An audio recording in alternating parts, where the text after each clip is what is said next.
Good afternoon, and welcome to the special meeting of the Nacogdoches Independent School Board of Trustees. Let the record show that a quorum of board members is present and that notice of this meeting has been legally posted in accordance with the Texas Open Meetings Act. Board members Zeke Martinez and Susan Rushing are unable to attend tonight's meeting. Please join us in turning your cell phones off to switch them to silent mode.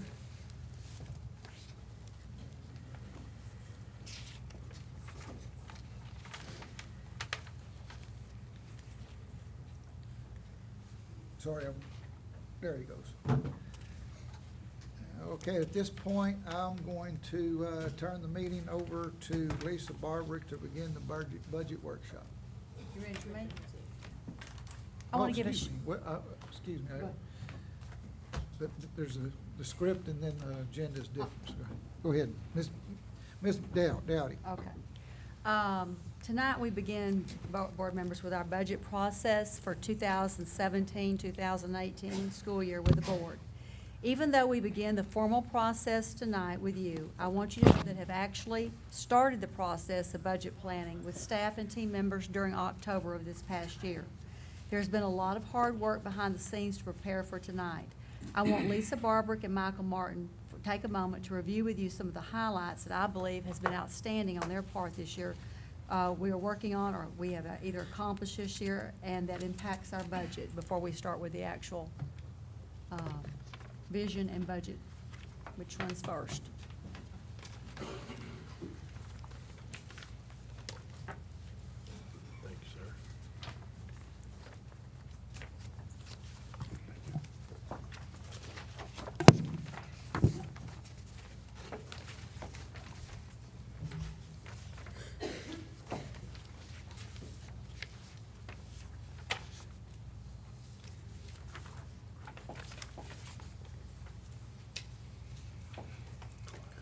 Good evening, President Green, members of the board, Ms. Dowdy. Thank you for this opportunity tonight to come and talk with you about some of the accomplishments of the departments that I serve with in the district. Starting out with the student nutrition department, if you will bring your attention to the document that I passed out to you.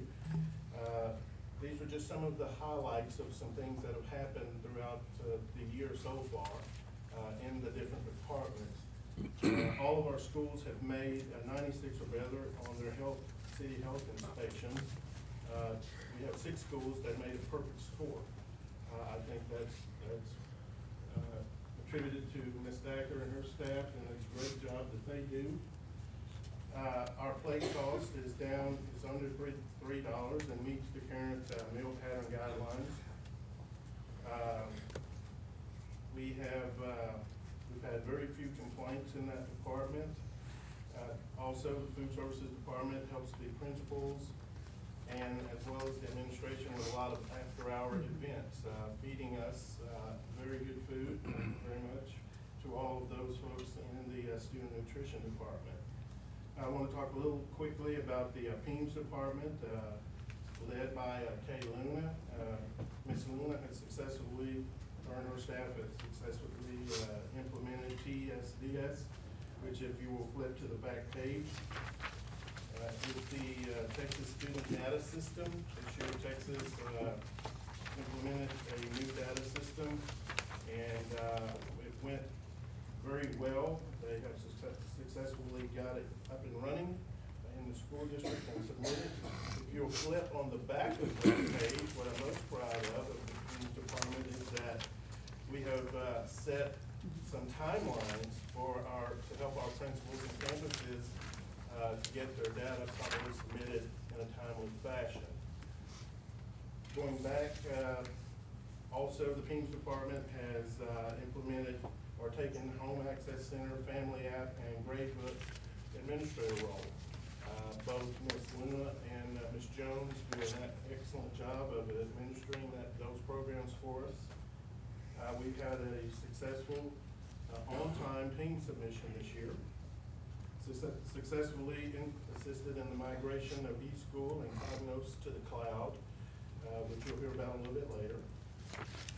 They have created this team schedule, you've seen that, and created Home Access Center campus personnel contact list for parents to contact those individuals on the campuses who are responsible for the grade book and the Home Access Center.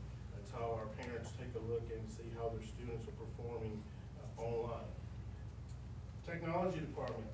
There's a very long list, but I'm going to highlight just a few items that the tech department has completed this year, and they have a lot of ongoing projects, as you know. The tech department is headed up by Mr. Jason Wiggins, who I think does an outstanding job, he and his staff.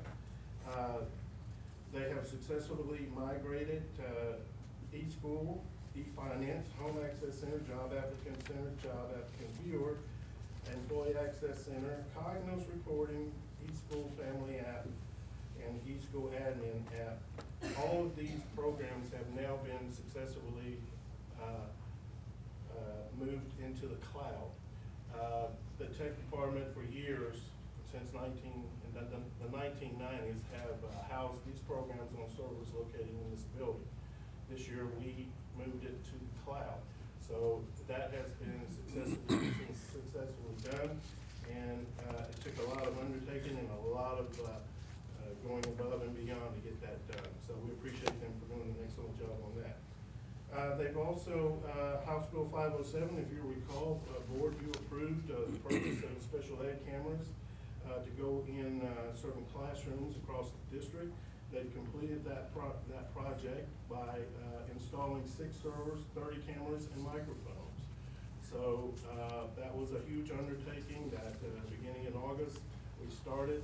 The vendor was so backlogged until we have just gotten that accomplished, and we're very proud of our technology staff with getting that done. The new wing at Regay, which included smart boards, projectors, wiring, and 65 computers, document cameras, and 9 access points. They successfully got those installed this year. They replaced computers at the 9th grade center, Mike Moses Computer Labs, the library, McMichael Labs, and library, and all teacher computers at Carpenter. Another huge accomplishment, in my opinion, is repurposing 87 older computers, putting them back into service, cleaning them up and replacing them with new memory or more memory to make them faster, and repurposing those. And I won't go through the whole list, but again, a migration of transportation's routing system from the TransFinder program to the VersaTran program. That was a pretty large undertaking for the group to perform. And in doing all of this, they also were able to complete 1,622 work orders, averaging about a 5-day response time of completing those work orders. So we're very proud of that group. Thank you, Mr. Wiggins, for your leadership, and we appreciate you very much. Human Resources Department, again, integration of benefits to third-party administrators, recruiting at 18 colleges and universities across the state, assisted in testing HR and financial cloud migration, again, linked back to that migration that the technology department moved us to the cloud with. We've had 12 substitute orientation.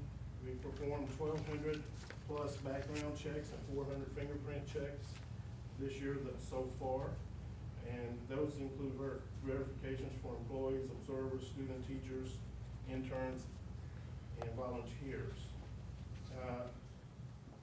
We serve and we help with the superintendent's student advisory board, as well as the teacher mentor program. We partner with the assistant superintendent's office of instruction, Ms. Pam Kratz, and the folks down in instruction. We partner with them to implement a teacher mentor program. Future plans for human resources is business process review, looking at a paperless environment. Also looking at the new online application, which we hope to have up and running by April. Any questions? Thank you for this opportunity to work with such a fine group of people. Thank Great you. work.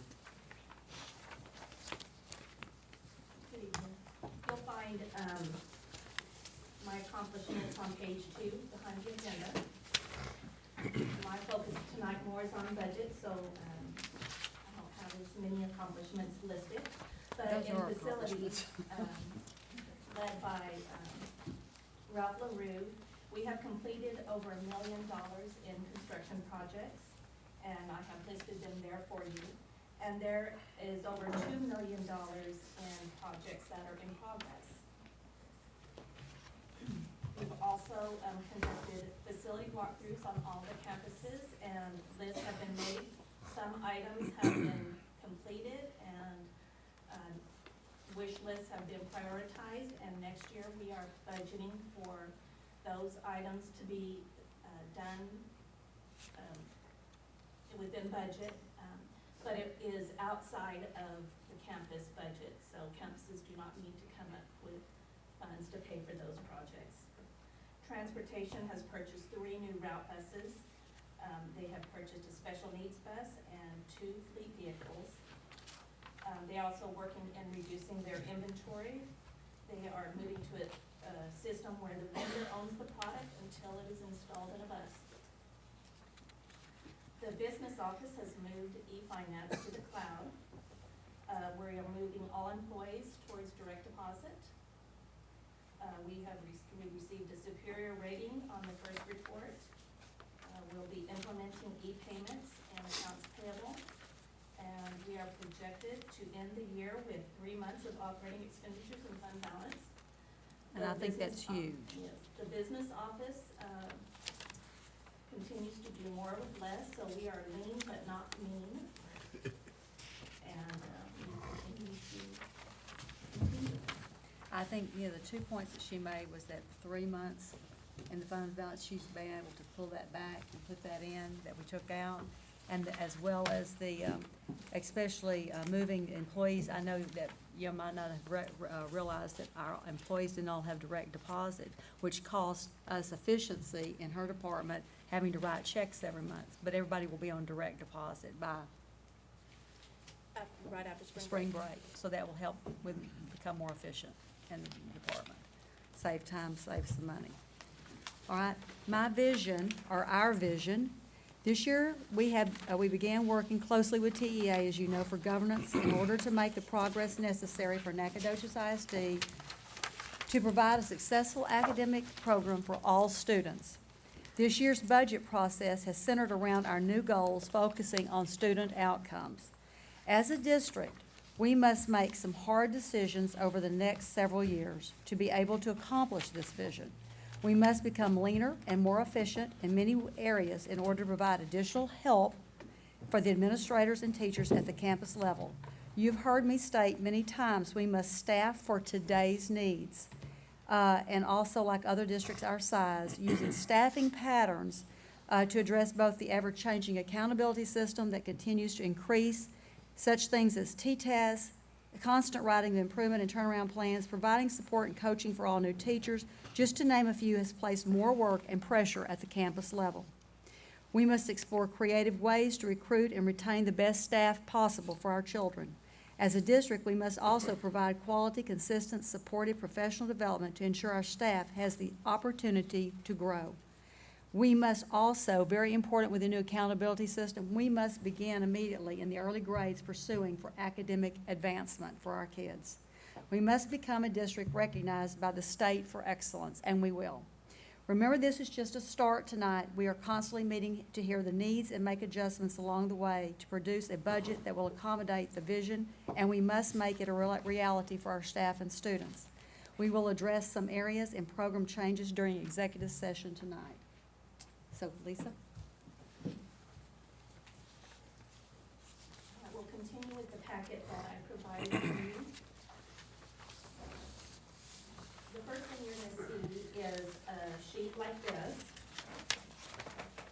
We have been meeting with the principals on a monthly basis, and they have been given this spreadsheet where they need to go through and detail out how they plan to spend their, the dollars they are allotted.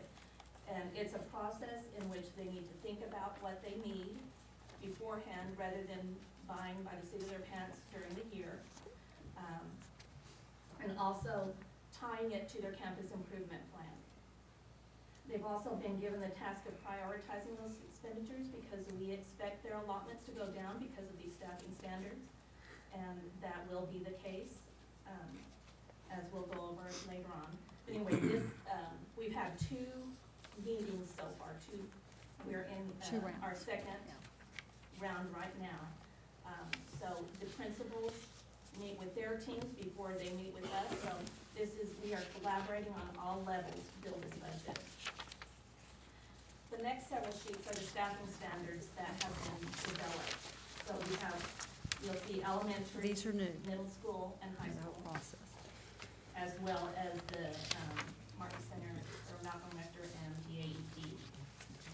Those have been developed in collaboration with principals and the leadership team here, as well as standards that I have found at other districts as well.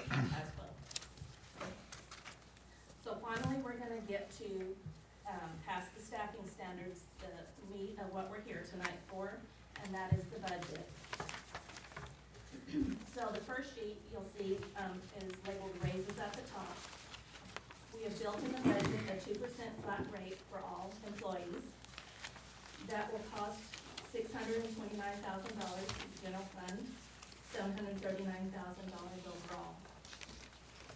The cost of the staffing standards that we are putting in place for general fund is $617,000. Other funds, $232,000, for a total of $849,000. So the staffing standards are very expensive. Carpenter and Fredonia received the T-TIPS grant, so though that will not affect the general fund, but it does add $740,000 in staff to each of those campuses. We have some proposed deletions that Ms. Dowdy will go over with you later, as well as some additional additions, new staff that she will go over with you. So we have overall in staff additions to the general fund will cost $849,000. Overall, $2,740,000. You'll see it's broken down by campus, what is being added. And let me tell you right now, what I'm giving you has already changed. This is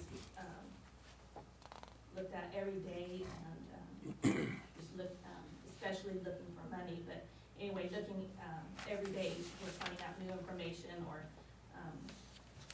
Finding ways to cut and put it back in or another way. class sizes where Yeah. we need to add teachers or reduce.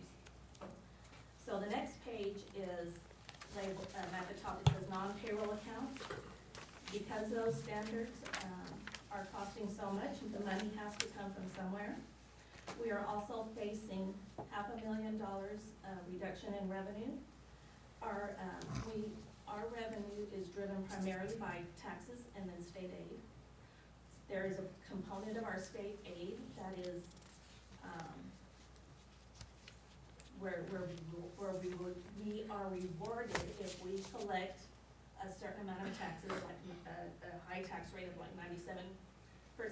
Well, our certified property values came in much higher this year. They are going to be protested, but in the meantime, they are what we have to use.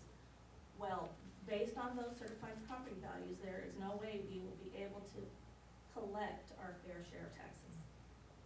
As a result, state aid is reduced because we don't collect our fair share.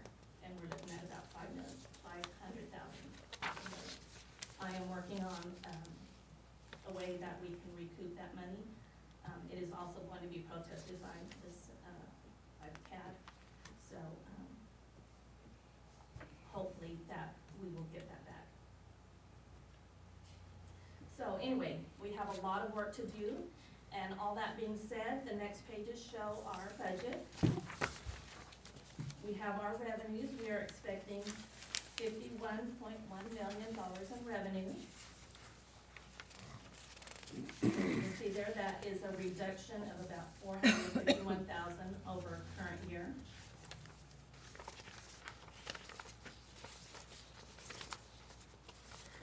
page shows our expenditures by function. We're looking at 51.4 million in expenditures right now, which puts us in deficit spending of $256,000. We are still left with a healthy fund balance, but that is not, we cannot pass a budget that is out of balance. And like I said, every day we are hunting and pecking and meeting with principals and finding any way that we can save money or find other revenue sources. So, do you have any questions?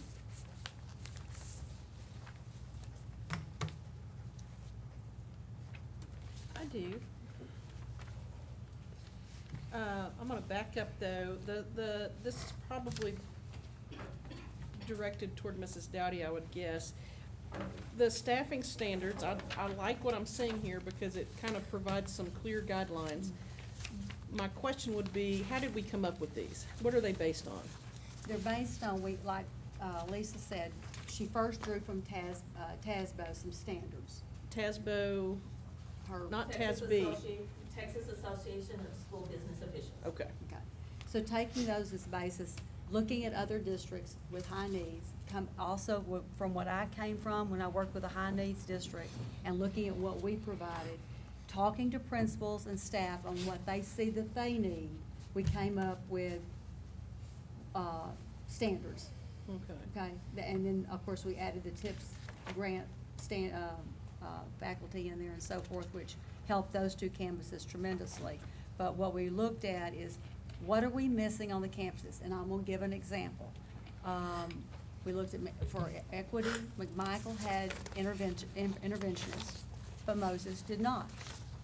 And so when we look at the goals, and we're talking about, and we tried to measure everything by goals to see that we're gonna make the increases we need for our kids, we feel that that's a need to have on each campus as interventionists, so we added those components there. Also, at the high school, I modeled that after what I was accustomed to in the district that I came from with a high needs population. I want people on instruction, I want people on discipline, and then I want instructional strategists to work with coaching teachers in the classroom. That along with some of the other campuses where we looked at whether they needed some other bilingual ESL assistance, because they were too low compared to another campus. Counselor, making that equitable with the numbers that we feel like would adequately serve that campus with the numbers they have. So we sat around tables and looked at what other districts do, what TASBO recommends, and what we know as a district we also need to add in. Also, So- TEA has been wanting us to make sure that we serve Our campuses. IR districts. Yes. And so you'll see in those standards where if you are an IR campus, you receive additional staff. One of the things I noticed on the elementary staffing for counselor, it's one counselor for every 600 students. Now, I'm just asking the question because as a parent, that seems high. Mm. Is that a reasonable? Actually, according to standards that I found, ours is actually low. Okay. What would the standard? When I don't have it in front of me, but many of our standards are either right at or lower, but Lower. none are higher. Okay. I'll tell you my goal. I can't get everything in 1 year, but my goal is to have at every elementary, except for the small, unless we change Nettie one day. Nettie is small. They have a counselor there now. But at every other campus where it's larger, I want to see 2 counselors. But the grants provided for Fredonia and Carpenter to already get two counselors. BQJ will have 2 counselors Based on your size. on their size, so that leaves TJR and Regay. But what are their, I can't rattle off their numbers right now. They're under 500, they're either right under 500 or just. Right. 500, 600. Right. But the one thing that I would want to look at maybe on that our campus of TJR adding one. So Yeah, it seems, I mean, and I see that it drops down to a 1 to 400 student ratio on the middle school, and that's probably close to what you've got at the high school, Yeah. which I see, but I also know our elementary students have a That's lot right. have a lot of needs, Needs. and I just wanna make sure we're Right. not Right. stretching ourselves too thin. No, that's an overall goal that I want to, Okay. and we're constantly, and I will tell you, I'm constantly looking again for grants that would provide, so we don't have to take it out of local funds, that if we can have, every once in a while, grants come along for counseling and so forth, that we will certainly apply for to hope to get Sure. and help us. The other thing I've heard you mention in the past is you felt that there was a need for social workers on each campus. I don't see that in the staffing plan. Social workers, no, I wanted to see more social workers in the district, which the grants have now provided 2 additional ones. Okay. And we have, somebody help me, 3 already? We have 3, so that's gonna give us 5 in the district now, and I feel good about that. What I want to see is what we had in what was called community liaisons. Community liaisons are not social workers, but they're a partner with the school that it's just not titled a social worker, the one that goes out to the community, especially in the elementary campuses, and helps, and we have 2 of those with the new grants that on each one of those campuses, that go out and assist families that are at risk and so forth, and help provide family services at the school and so forth. They were great need, a great asset for us in our other district. We had a community liaison on each campus, not a social worker, but a community liaison, which was. There are social workers assigned to each campus. Right. With this T-TIPS grant, they have their dedicated social workers, so the social workers, the existing social workers we have will be able to dedicate more of their time Right. to the other campuses. That's the same with dyslexia teachers. You know, when I first came, I was very concerned with the low number of dyslexia teachers, with the high number of kids we have not reading on grade level. We had 2, I believe, when I came in. We added 1 this year, a dyslexia teacher, and the grant's providing 2 more.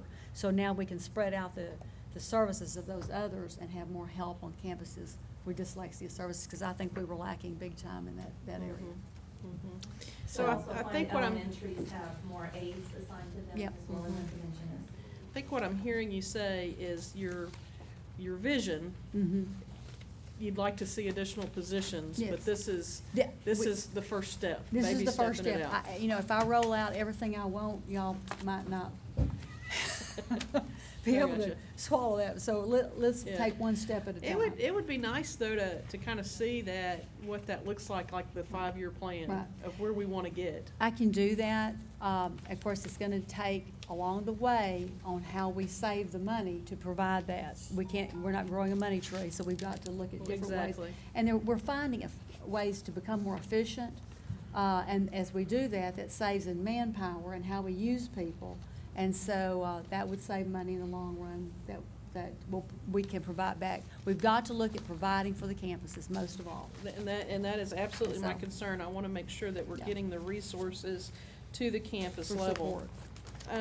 One thing that will happen with staffing standards, if it comes down to it, that we are still Right. at the deficit, those staffing standards will have to Oh, be that- adjusted yeah. to Yeah. get us in balance.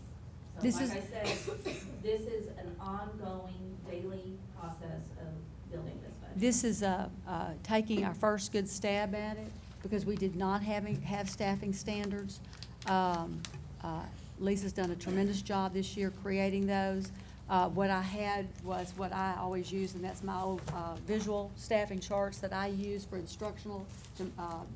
When we have the meetings with staffing, with our principals, they all come over with their leadership team each month. We go through every teacher, every program, every instructional piece on that campus to make sure we're either meeting the needs of the campus, or what do we need, or what do we need to change, and are we equitable? And that's where we find holes. And it's just like, I'm gonna give some examples of efficiency and where we can save. Michael O'Gwen has done a great job at starting creating the master schedule at the high school. And the way we're doing that this year is with the old system of a big whiteboard where we do visual before we put it in the computer. Well, when you look at what we've done, honestly, we're wasting money this year in a couple of areas where it didn't get caught on the other way, that teachers did not have full loads. And so when you start combining that, you can save money because you can save teachers when you're not, when they don't have a full load. You combine some of those efforts, and we're looking at programs that don't fill the classes and, reviewing those to make sure that we get our biggest And bang it for our appears buck. to me that this also takes care of putting an aid in those kindergarten classes on our campuses. The two grants. The IR campuses get aides per kindergarten class. They can choose to use them outside of kindergarten, but they get the aid. There you go. Those And I principals. know tips. And that's what I'll make sure, those principals ask for them, I wanna make Yeah. sure we get them. Tips. Well, And then some they asked can and use some them, did not. that's true, and then they can And use that's why them we how gave they, them the flexibility to use them as they need. want. But Fredonia Absolutely. and Carpenter got those through the grant, am I right?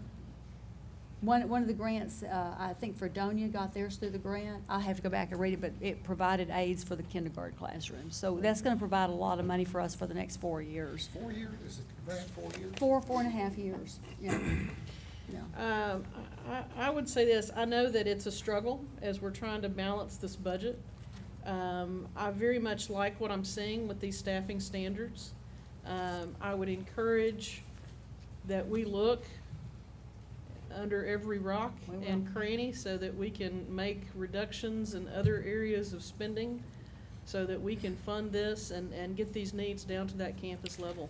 Another And that is the case. If you will look at the expenditure, or that page where non-payroll accounts, $1 million has been eliminated. We have, we're gonna ask also for an audit. I think we need to have another set of eyes on transportation to help us come up with some other ways to save, because I think there are savings there. So we're gonna go through TASBO for their department to help us with that, Excellent. to give some other ideas on how to save for transportation, because I think there's some more savings there. We keep squeezing, so we'll find some more money to make it happen. Go find money in grants and go save money in places that we can. If you'll look at, again, that non-payroll account, you'll see campus allotments have been reduced. But then I also list the departments, and 99% of the departments have been reduced. We're all gonna have to tighten our You belt, have to tighten them out. work with less. You might want to look on at communities and schools grant. I will, I keep saying I'm gonna do that, just hang on to it, but I will. Because that will provide some more services for us in those areas, but. Especially yeah. with social Yeah. workers and that sort of. Counselors and so forth, so.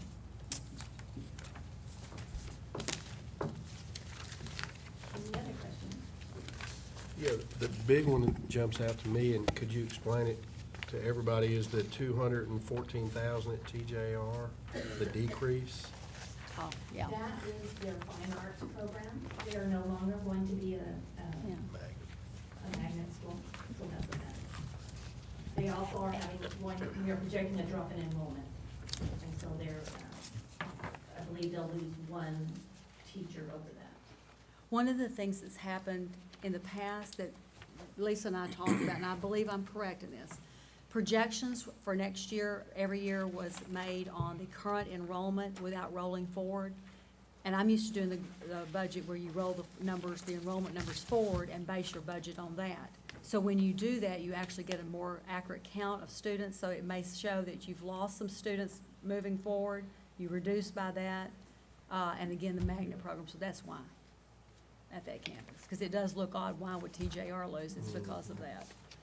And since I'm asking, you mentioned at the very end of your statement, or the conclusion of your statement, that we were gonna talk about programs Right. in Program, executive yes. session? Yes. Would you explain why we're doing it that way? Because it involves personnel, Thank you. okay? That's it. Thank you. If there are no more questions, that will include my presentation. Thank you. I can tell you put a lot of hard work into this. Yeah, thank you. Thank you. Appreciate it. With that, we will bring this special session, and we will reconvene in 10 minutes for a regular session.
evening and welcome to the regular meeting of the Nacogdoches Independent School District Board of Trustees. Let the record show that a quorum of board members is present and that notice this meeting has been legally posted in accordance with the Texas Open Meetings Act.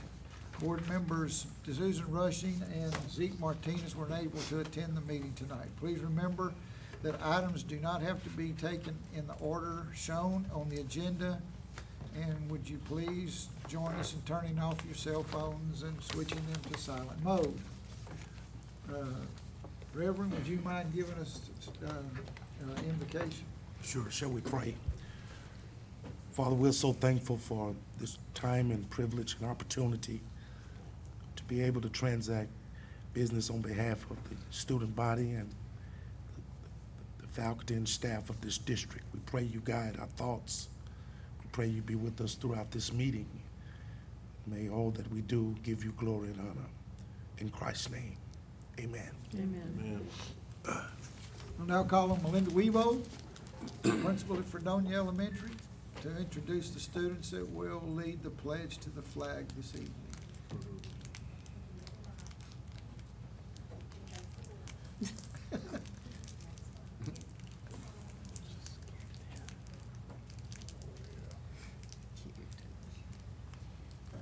Good evening, President Green and board members. It is my pleasure to introduce some of our GT students. Ms. Garcia is their leader who takes them to all the wonderful competitions and challenges them to reach great heights. And we are going to say the pledges. First of all, they're going to introduce themselves. We're going to do our first name, last name, and grade level. My name is Jennifer Dayton, and I am in first grade. My name is Lillian Nicholas, and I am in first grade. My name is Rebecca Dayton, I'm in fourth grade. My name is Evelyn Dayton, and I am in second grade. My name is Heidi Nicholas, and I am in third grade. My name is Chelsea Mejia, and I'm in fourth grade. My name is Brian Granados, and I'm in fifth grade. My name is Maxwell Preston, and I'm in third grade.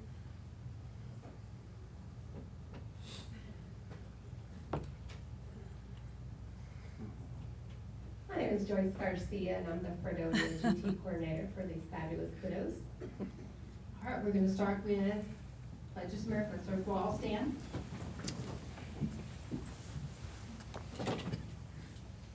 Pledge.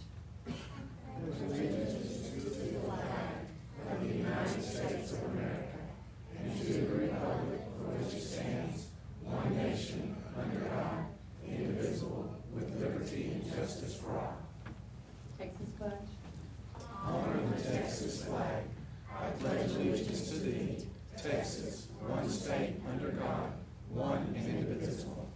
All right, my friends, turn around. So your parents can take a picture. Yeah. All right, thank you. Wait. Got a couple more pictures. They're all.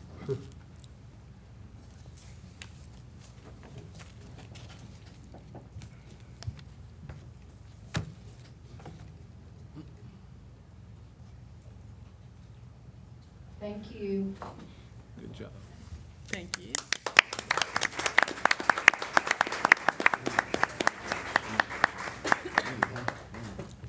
Next is public comments. This is the time when the board is set aside to receive citizens' comments. Individuals wishing to address the board should have completed the form located on the table by the entrance door and provided it to Holly prior to the meeting.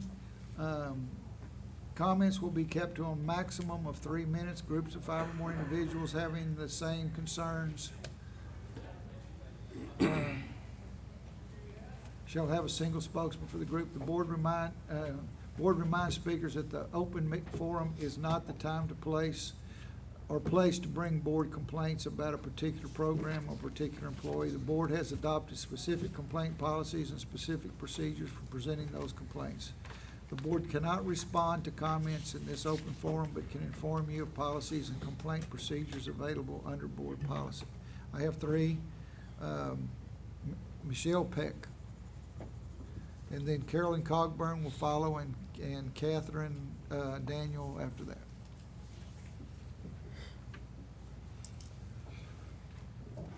Good evening, President Green, board members, and Mrs. Dowdy.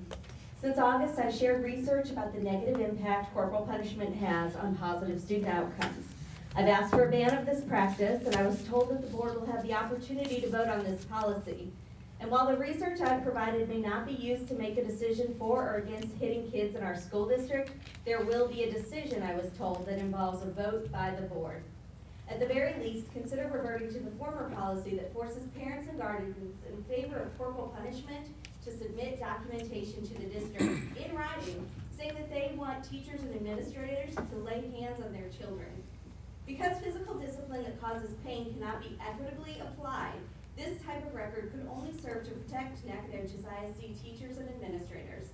Documenting these preferences could also serve as a means of pursuing intervention for children exhibiting the types of behaviors and learning disabilities created by exposure to physical punishments.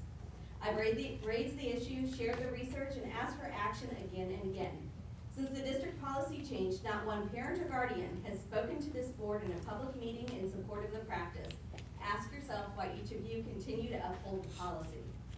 On another note, as you consider and take board action on the board goals and GPMs developed under the supervision of the TEA, please take a hard look at what you've outlined.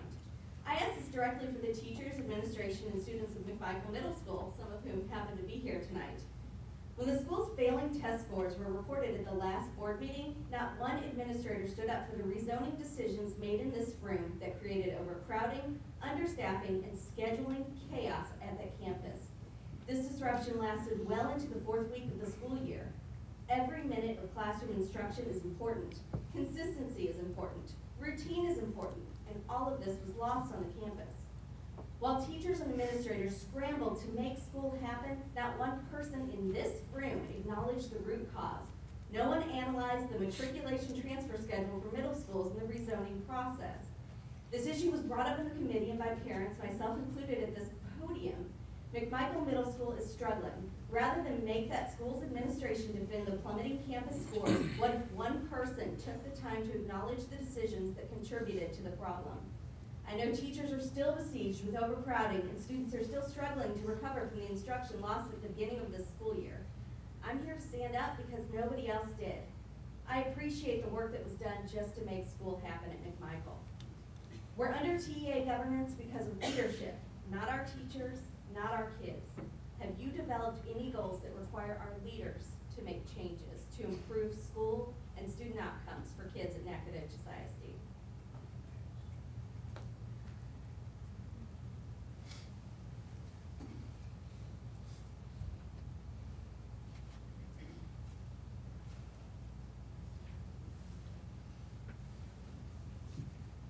Good evening, President Green, board members, Ms. Dowdy. Leadership is my word again this month. I have been coming to you month after month regarding leadership, and tonight I'd like to share a story where leadership at Nacogdoches ISD has gotten it right. A coach focusing on values, commitments, and kids has been a true leader in our district, and his name is Gary Hall, our Nacogdoches High School basketball coach. Mr. Hall has been hard work in our district. He's been sharing his theories and his passion, which have clearly brought dedication, leadership, and the change in culture at the Nacogdoches High School basketball program. Part of his theory is that, and I quote, "A great team sees through the illusions of success to the core demands of excellence." I've been following his success and believe that his theories can be applied to how our entire district is run. Our board and school leadership needs to ask itself the question that he asks his kids. Will my team have a commitment to having a championship spirit? Or in our board's case, are we going to have a commitment to positive outcomes for kids? Are we committed to each other over our individual agendas? Our board and school leadership needs to acknowledge that it faces the same challenges that Mr. Hull describes his team. His team fights and faces 3 different subjects: divisions from within, focus on self, and interference from outside influences. He's found a way to overcome these challenges, and he found it in leadership and commitment. And he defines commitment being something that you do all the time, not just when it's convenient. Our board and school leadership acknowledges that what he describes on his Facebook post is a problem with today's society.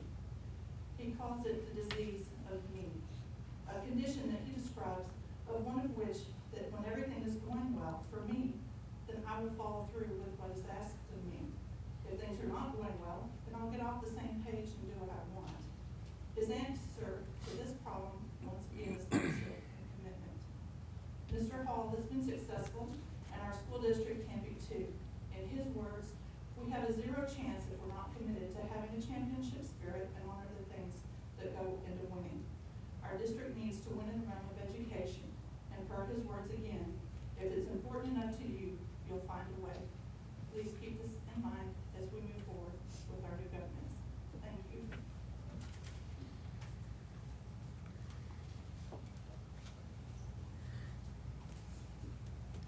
Good evening, President Green, trustees, and Mrs. Dowdy. First of all, I want to address House Bill 3.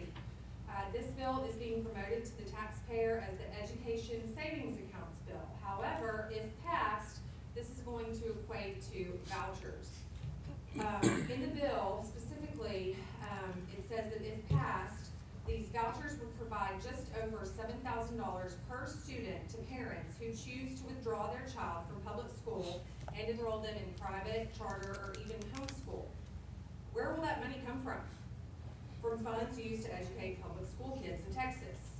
Will $7,000 cover the cost of private schools? Maybe, but at what cost? What will happen to the kids without parents who are truly invested and involved in their child's education when our schools' budgets are cut? This House bill is being sold as a way to give parents the right to school choice. While the bill might provide financial help for parents who choose private school, we have far too many Texas kids that don't have many choices, and this bill will not help them. It is our job to help those kids whose only positive choices may be the result of their days in public school. Please let your legislators know, all of you, please let them know to vote no to House Bill 3. And my rather unprepared statement addresses Senator Larry Taylor from Friendswood, who shared some words with the 85th legislature this month and said, we have a number of fairly large teacher organizations in Texas, but unfortunately, they typically don't represent teachers that I know. They represent the worst of teachers, and they tend to protect the worst. I want you guys to know that on Tuesday, I met with a group of teachers from NISD who are members of my organization, and a couple that actually aren't members of any organization, and they are not the worst teachers. They are incredibly dedicated to NAC. They're not going to leave no matter how bad it gets, and they are so tired of the turnover because they know that it takes many years for educators to become quality educators, and they feel like they're carrying all the weight, and while they want to help the newer, younger teachers, they don't have the time. So I urge you to consider these things and to remember that most of our teachers here, if they're not already exceptional, they want to be, but they need support in doing to become that. Thank you for your time.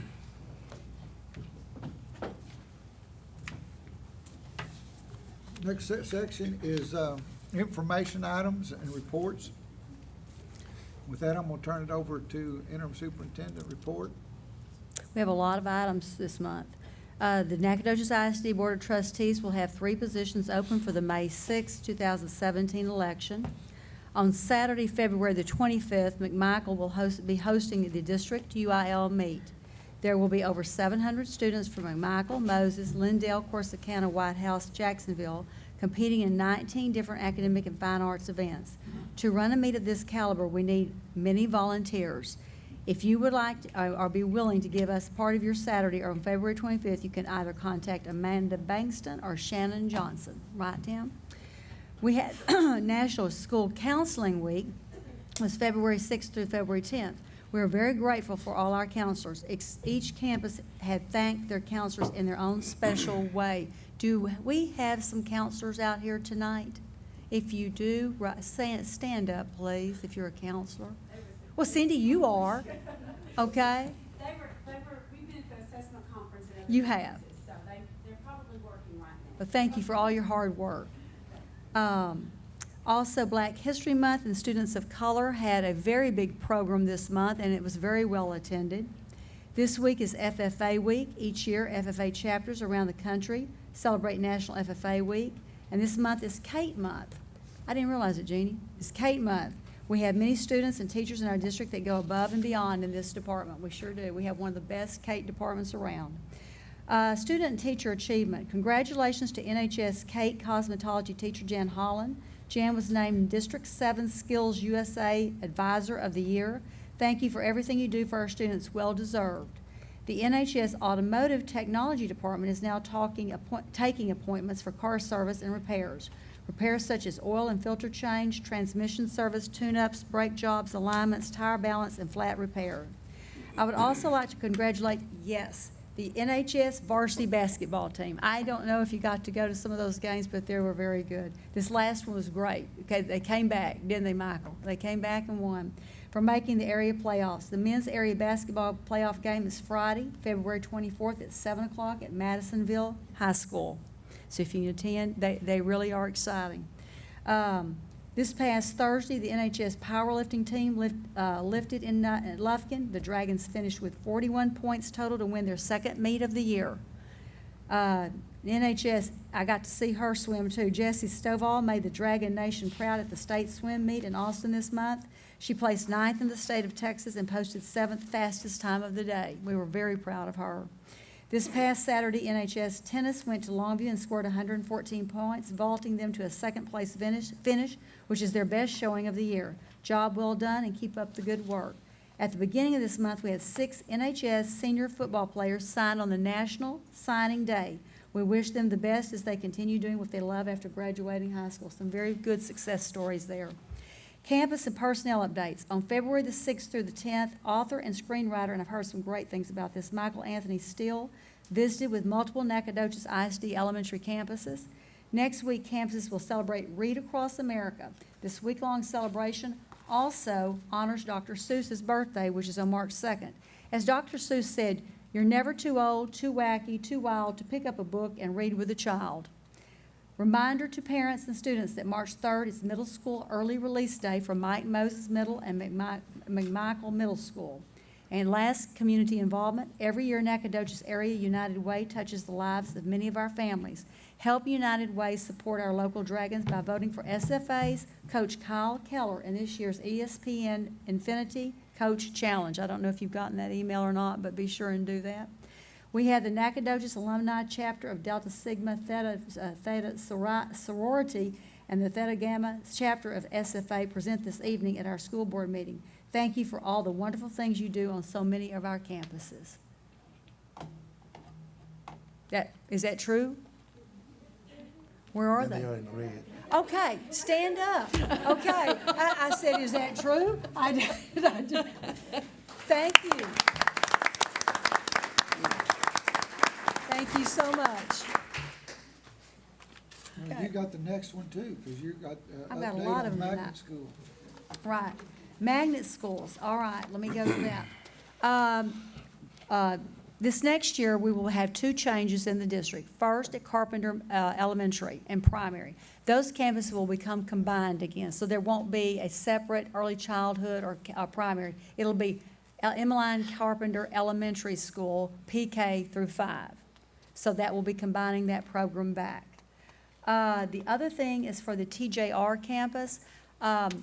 We've reviewed and analyzed this program for the 2 years I know that I've been here.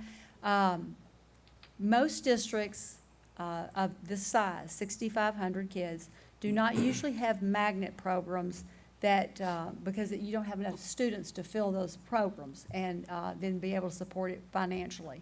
So when I looked at the program, we actually do not have a screening process in place. So basically it was, if you just want to go to TJR and participate maybe in theater arts or dance, then you got that opportunity.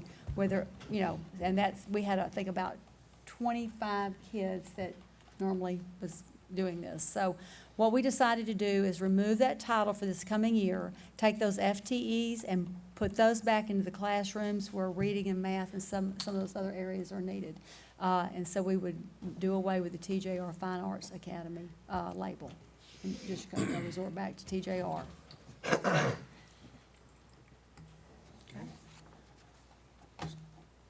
start All time. right. You too. Here we go. Let me get my calendar out. This is actually at the top of your calendar, but I'll just read them off. For this next year, what I proposed and have been working with the staff on, and there's various reasons for this. My understanding, approximately, help me if I'm wrong, about 5-6 years ago, the district chose to reverse the start times for middle school and high school, putting high school at a later date. And I may have my years wrong, but I think that was about 6 years ago.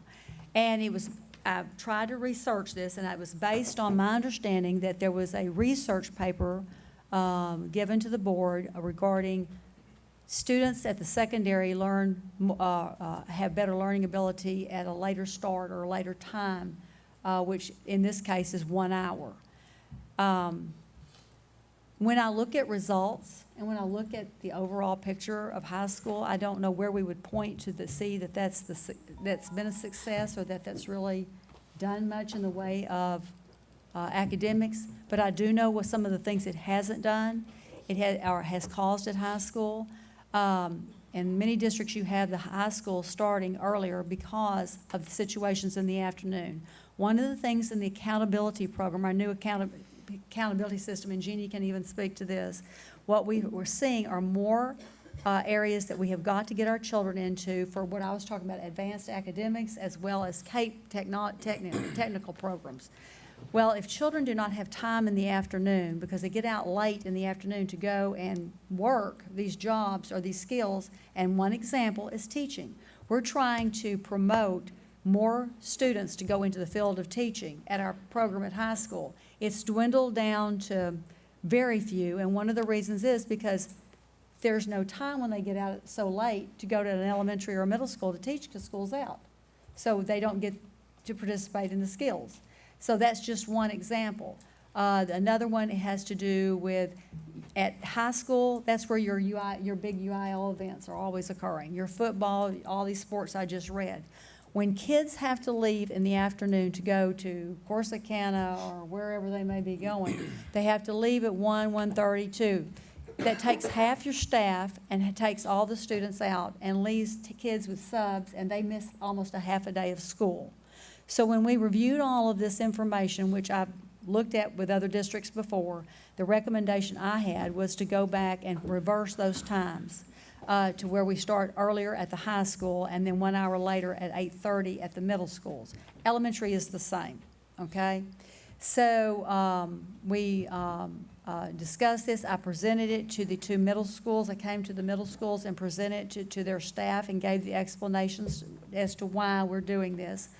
No one is, you're going to make half the people happy here and half the people mad. So it's one of those situations, but they do understand. They were very considerate and understood the reasoning behind it.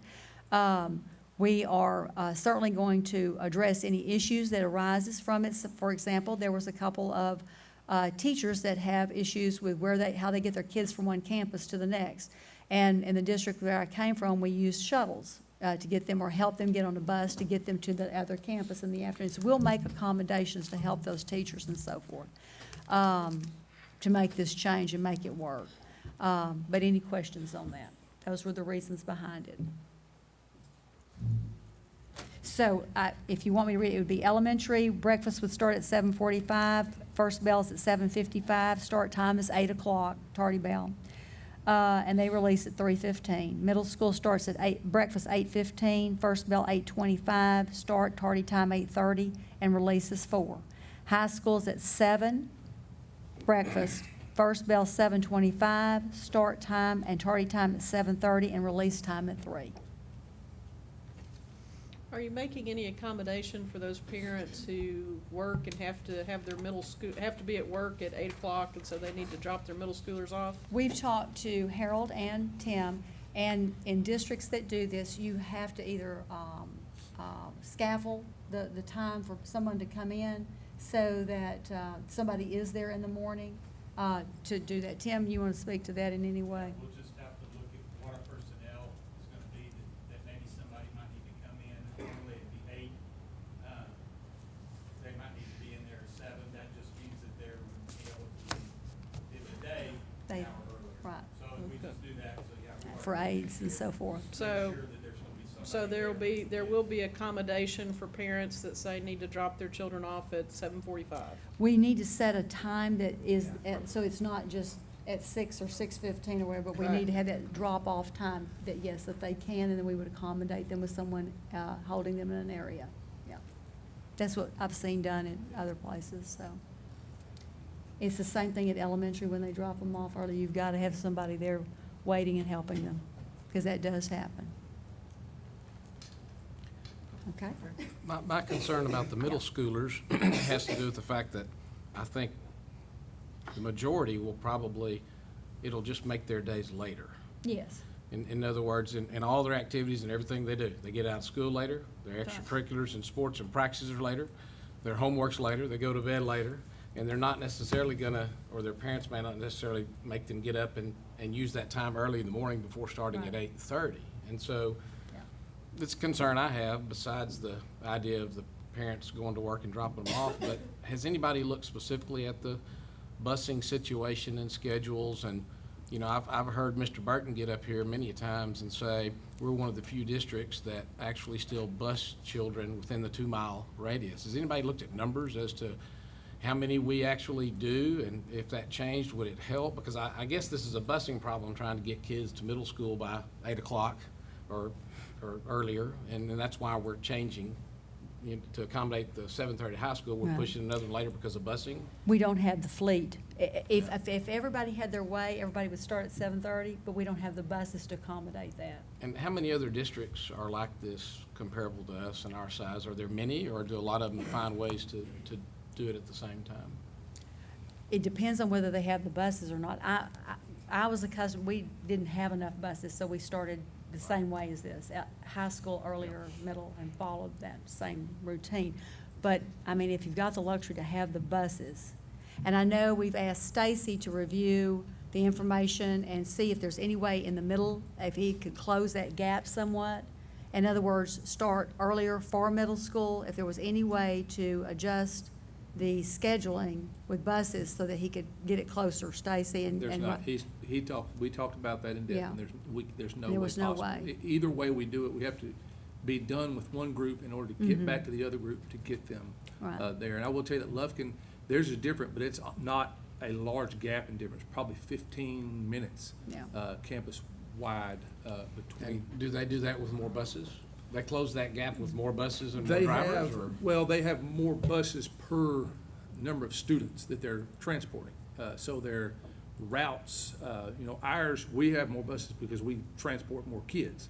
Because they don't do the 2-mile, they don't transport as many kids, but they make that up by being able to get more buses to get more kids at one time. We operate about 11 more routes than they do. How many additional routes do we operate due to taking kids within the 2-mile radius that Lufkin doesn't do? About 11. 11? Yes, sir. So if we eliminated the 2-mile radius, what would that do for squeezing our start times closer together? If we had 11, if we had 10, I believe it was 10, what we finally talked about, additional buses, we could probably get the start times to match. So if we eliminated the 2-mile radius, we might solve our problem and start everything at the same time. Right. Has And any- we're also looking at some ways of maybe, and I've been visiting with them over there about how we can expand our fleet without costing us what it's been costing us. We actually save money back on the maintenance side because our fleet is old. So we're looking at a lot of different scenarios that we could possibly save some money and increase our effectiveness. And has anybody asked Lufkin or looked into the fact of, are there any concerns if you stop the 2-mile radius, is it gonna have an effect on attendance? They never started between the 2-mile radius, so it was no issue. There was nothing for them to compare it to. So, and there's some things that we could do besides just the 2-mile radius. We could go to bus stops and cut down on the number of trips that we make. We have an area that, in a lot of districts I worked at, we do that. You go to Central, we would have an area that kids would go, and that bus would pick them up from there. Parents would get them to the bus stop, and then they would come in from there. So, but. And have all those alternatives been vetted very fully by the administration? We are continuing to vet them, yes, sir. But, Ms. Dowdy, does that mean that may come to a different solution between now and the fall? It could. Or It could, because like I told you, So- even not having someone come in okay. to look, because if we, I've asked Stacy and Gray to continue to review that, because anything we can do to shorten that time span would be greatly appreciated, because I would like to see that happen. If we can do anything, I know that, I think Pam, you, or someone told me, I think it was you, that had heard about walking buses, is what they call. So that's dropping kids off at a certain location and having a person walk them to school. You've got certain areas that you do that and within the 2-mile range. So there's various things that we can do to try to reduce the cost and transportation, as well as get this Solve some of together. that problem. Yeah. Well, I think some of the parents are under the impression it's a done deal, and I don't know what's being communicated or how, but I'd be a little careful if it's not an absolute decision that's been made. I'd be careful not to communicate. It has. It has been It made. has been made. So we're evaluating it, but we're making the decision and we're Right. changing. We're making the changes due to the needs that I see that are greater at the high school, and because of what we've got to do to accomplish with kids in the afternoon at the high school. It's hurt our high school programs in the afternoon, especially Kate in some of those classes. I understand the Yeah. motivations. I've just, seems like I'm kind of want to have your cake and eat it too. So Yeah. if we could find a way to We will. squeeze those times down and get the middle schoolers Sure. to school early, I think that'd be Sure. better. Okay.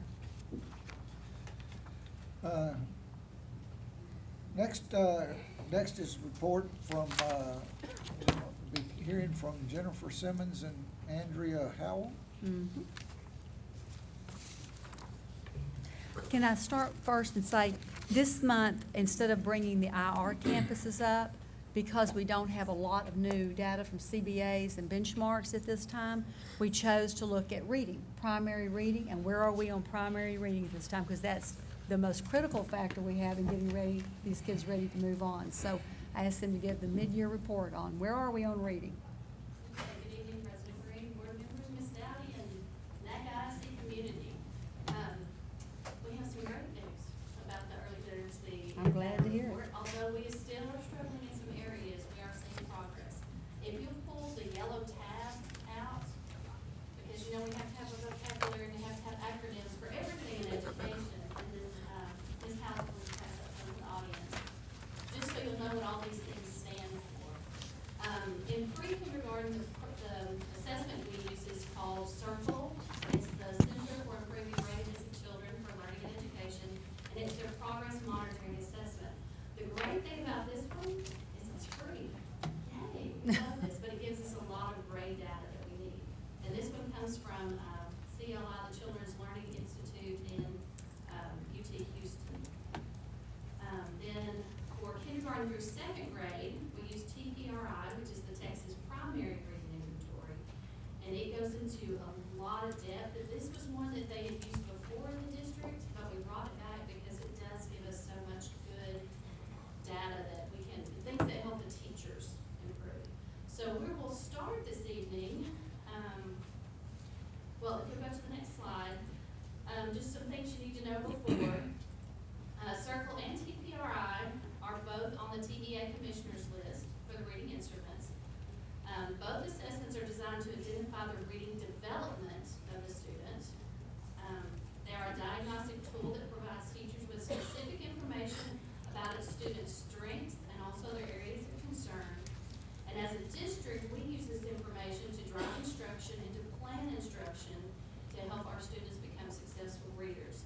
And both of these help us with small group planning, whole group planning, and individual. And Jennifer, can I butt in a second to just say we have a wonderful literacy team here that has developed, but also we won't have years to compare to because we don't have this data from the past years. This is our first starting point with TPRI and CIRCLE, okay?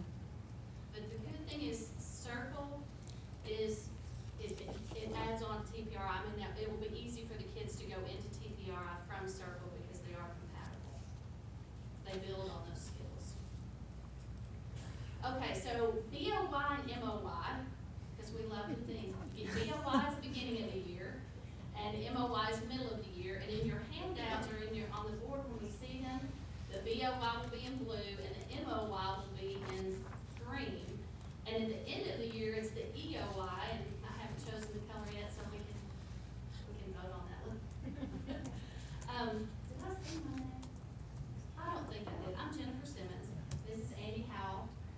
dynamic duo of literacy. And it's really been exciting this year that they've added this component because we both have such a passion for reading and we both have such a passion for working with teachers.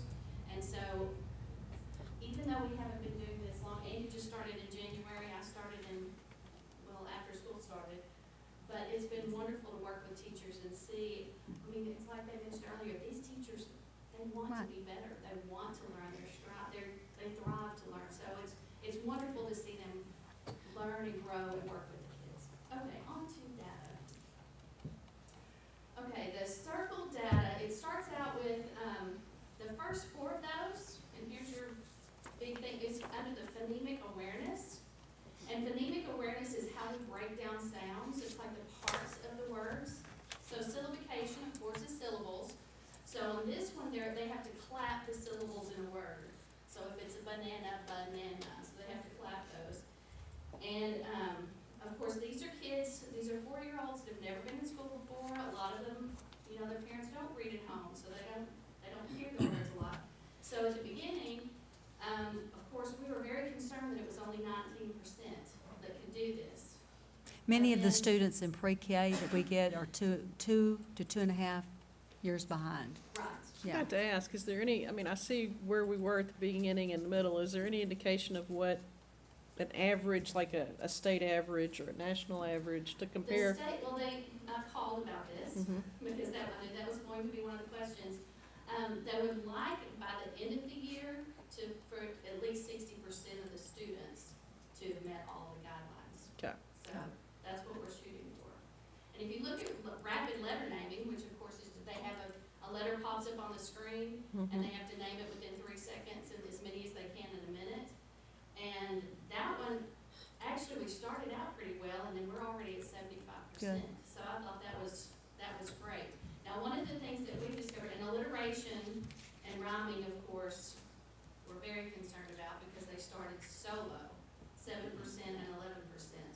But we are making increases. I mean, we've improved by 14% under alliteration and 16% in rhyming.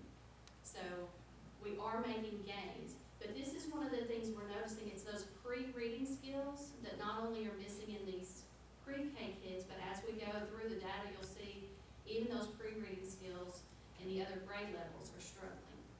So onset and rhyme, that's one of the things that we'll see. And one of the reasons I want to spend time on these is because we'll see these words. They were tested in pre-K, kinder, and first. This part of it was. So these kids are still continuing to be tested on syllabication, onset and rhyme. Onset and rhyme is the beginning, and it tells you the beginning sound, the initial sound of the word, and then the rest of the word. So like, boy, mom. And then alliteration, of course, is the repetition of the initial sound. Let's see, it would be like box, boat, mat, man. So those beginning sounds. And then rhyming, of course, is just rhyming words. Boat, goat, cat, things like that. So they have to be able to differentiate between the sound. The first 4, anytime you hear phonemic, think about the phone that's listening. You can do it with your eyes shut. That's all about, can they hear the sound? Are they hearing what it is? And that's what we're finding. You see with our 4-year-olds, they're not even hearing the sounds. So that's one of the things we're training them is to hear those sounds as they're going. And that rhyming is huge. You know, when you think about your children and when you were had them at 2 years old and rhyming words, it's huge. But that shows when they come in pre-K and they're that low, that's that gap and that experience that shows up in economically disadvantaged because pre-K children enter our program under the free and reduced. That's, you know. So. And I would surmise too that with, what is it, near 48% of our population is Hispanic, therefore there's got to be a language issue, an ELL issue going on here too.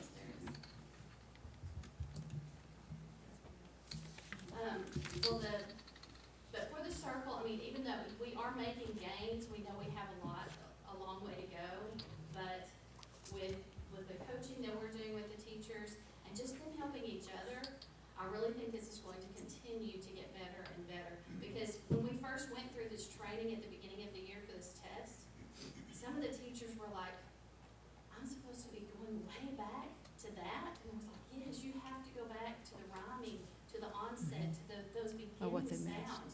And so that's been really great, because the teachers are like, wow, we can do this, we can do this, and they have. I mean, I'm bragging on that because they have made such a. Well, and another good point is that we're starting now with a consistent program that we can measure data along the way, all through the year, to see where we are and go back and train the teachers as needed, where we didn't have that consistency. So have they ever done any type of testing like this in pre-K? In pre-K, what did they use? I don't think they did. Okay. But in the So other. this is able to tell you the deficiencies, so you can put programming in place, curriculum in place. That's fantastic.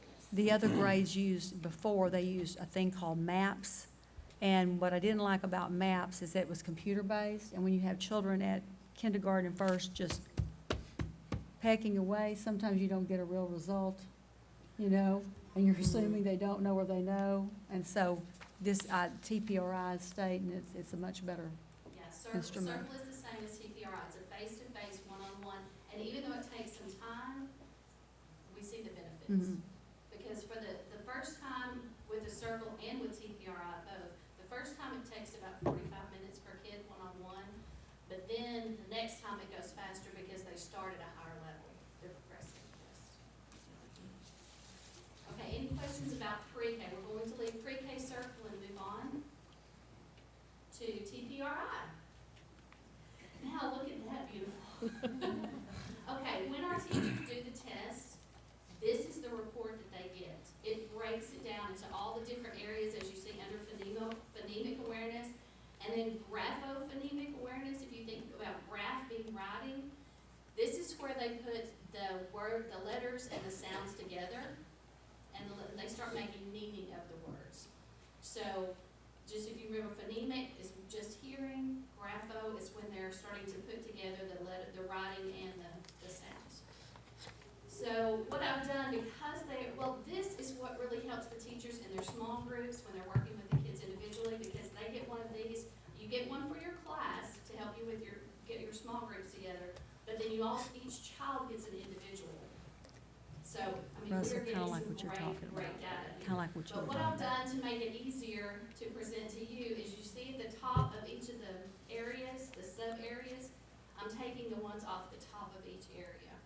So we'll be talking about the phonemic awareness, the graphophonemic awareness, word reading, reading comprehension, and reading fluency.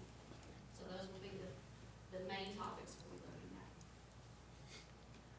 Okay, so for the district, this is district-wide. In our kindergarten, phonemic awareness, once again, we started lower here at 37%. But these teachers are drilling away. Oh, and also with this one, because I'll go ahead and answer this question, this is a diagnostic test. And so when I called and I was like, I know they're gonna ask me, what's the standard in Texas? Where does it need to be? And they said, that's not what this is about. This is about drilling down to each of the individual areas. And even though some of those sub-areas, we didn't come up as much as we'd like, and some of them actually went down a little, if we look at the overall, that's what we're seeing. So, That's an impressive jump on listening Mhm. comprehension. it is. It is. Wow. That is an impressive. Good. job. So this is one of the things, this was exciting when we looked at this. So phonemic awareness, we grew up to 53%. Graphophonemic, we started great. So we know that our kids are starting to get these things. So that means our pre-K did make some gains last year, and then they've already jumped up to 85%. But then listening comprehension, we started at 35, and this is where the teacher tells them a story and then they ask them questions. And so we were at 35% and we jumped up to 60. I thought that was very impressive. That is very impressive. Let me ask this question, because I mean, that's a significant jump. And, you know, there's two schools of thought there. I mean, I could sit here and say, wow, I can't wait to see it jump on up to 90 by the end of the year.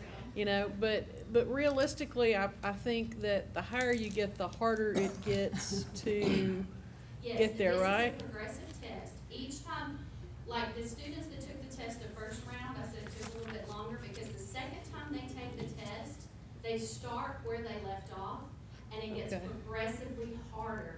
So the next time, you probably won't see as big of jumps Mhm. because the test gets harder and harder as they take it. Okay, so Like they start they're out not with- being retested over the same material, They it's, are not. it's progressive. It is progressive. They are not being retested over the same. So like if it was the graphophonemic awareness, it was reading one word that's a one-syllable word, now it's up to 2 syllables. And then for the listening comprehension, where it was like a paragraph story, now it's a page story, and it goes to 2 pages. So it's progressively harder as they take the test each time. And that's where, you know, when we talk about kids can sound words all day long, but they can't comprehend, that's why that's so huge. By the time they get in 3rd grade, they've got to be able to comprehend the information, or they will not perform on that test. So, And then we have, I mean, our kindergarten teachers, they read books every single Good. day. So you have to remember, and that's one of the things we just finished doing, like a round robin type professional development. And that was one of the things we talked to all of our teachers from kindergarten to 8th grade, is reading to your kids every day, even if it's just 5 minutes. Because that means so much to those kids. Because some of them, if you don't get excited about reading, they won't get excited about reading. So that helps build their love of reading. Okay, on to 1st grade. Now 1st grade, we add more. They still have the phonemic awareness and the graphophonemic awareness, but then we move on to word reading.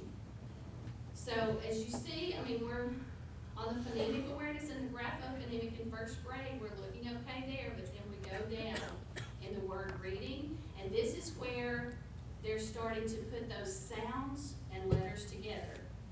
So it does get much more difficult. So word reading, we started at 18%, but we jumped to 50. And that is just reading those single words. But remember, that second test was even harder, so they really, you know, they've made more progress than you can even see here. And then reading comprehension, once again, that was low, and it's still not as high as we wanted, but the reading comprehension, this one is where the students have started reading on their own. Okay, this time, before the teacher was reading and they asked questions, this time the students are reading and answering the questions. And then the reading fluency has to do with the rate and accuracy with which they read. And that's one of the things, seeing this, I mean, it jumped up a lot, but even with our older kids, we're seeing, we have a lot of kids that are fluent in reading. They can read, they can call words, but their comprehension isn't there. And that goes back to this word reading. It goes back to those attack skills where they can decode those words. And that's one of the things we're really gonna work on, not only in the lower grades, but in the upper grades. All I can say is, wow, whatever strategies you guys are putting in place are obviously effective. Congratulations. We're trying. Our teachers are. Okay, and then moving on to the district's 2nd grade report. Now, this is where they no longer do the phonemic, which we're finding that we're gonna have to pull some of those Yeah, we skills are. back in. because they didn't have it in the lower, yep, Right. when we Because started they didn't fill several those years in. ago. So you see, we started lower on the graphophonemic because we still need to be working on those phonemic skills too. So that's one of the places where as soon as we got the 1st round, we were like, wow, we've really gotta get this far. And that's what's happened to this bubble that I'm talking about that didn't have it in the lower grades. And that's what you'll see all the way up until we correct that and get it stronger there at kindergarten first. Then you're gonna see that all increase every year. Exactly. And that's why this was so, we loved, I mean, we hated that the numbers were so low, but we love that we're getting this data. Because it helps us to help the teachers and help the students. And then on to the word reading, once again, it wasn't as high as we wanted, but we've moved up to 65% already. And then reading comprehension, once again, if you look at the reading comprehension and the reading fluency, the reading comprehension is lower because once again, I said, they're fluent, they are reading, they're good word callers. But we have to get that reading comprehension down, those word attack skills. So, we have a long way to go, but we have a plan to get there, which is great.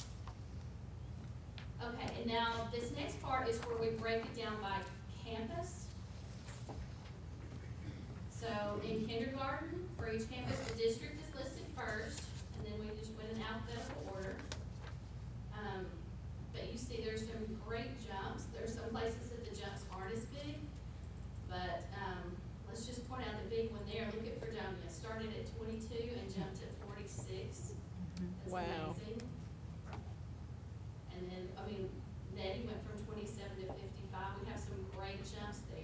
Now, we have BQJ. some that didn't make as big of a jump in Carter and TJR, but we're working with those to get those up higher and higher. And this was on the phonemic awareness. Once again, this is those letters. This is just the sound. This is just being able to hear the sounds and differentiate between the sounds. Okay, and then this is the graphophonemic. I like that. So this was a really good one. This is where they're matching up the letters and the sounds. And if you look, when we started, no one was below 67%. And then we've got them, almost every campus, let's see, every campus is over 80%. That's great. So that is For middle really, of the year. they're really making, yeah, from the middle of the year, so they're really making great gains. But once again, keep remembering, the test gets harder and harder. And the higher you get up on the scale, the harder it is to meet the next goal. And then kindergarten listening comprehension, this was the one we saw in the district, we made such a jump. And so you can see BQJ, Carpenter, Fredonia, TJR, how low we started, but look at the gains. That's great. That is huge. And that comes from those teachers reading daily, asking those tough questions, the comprehension questions every single day. Okay, on to first grade. Phonemic awareness, and we're seeing, once again, that's what those word attack skills.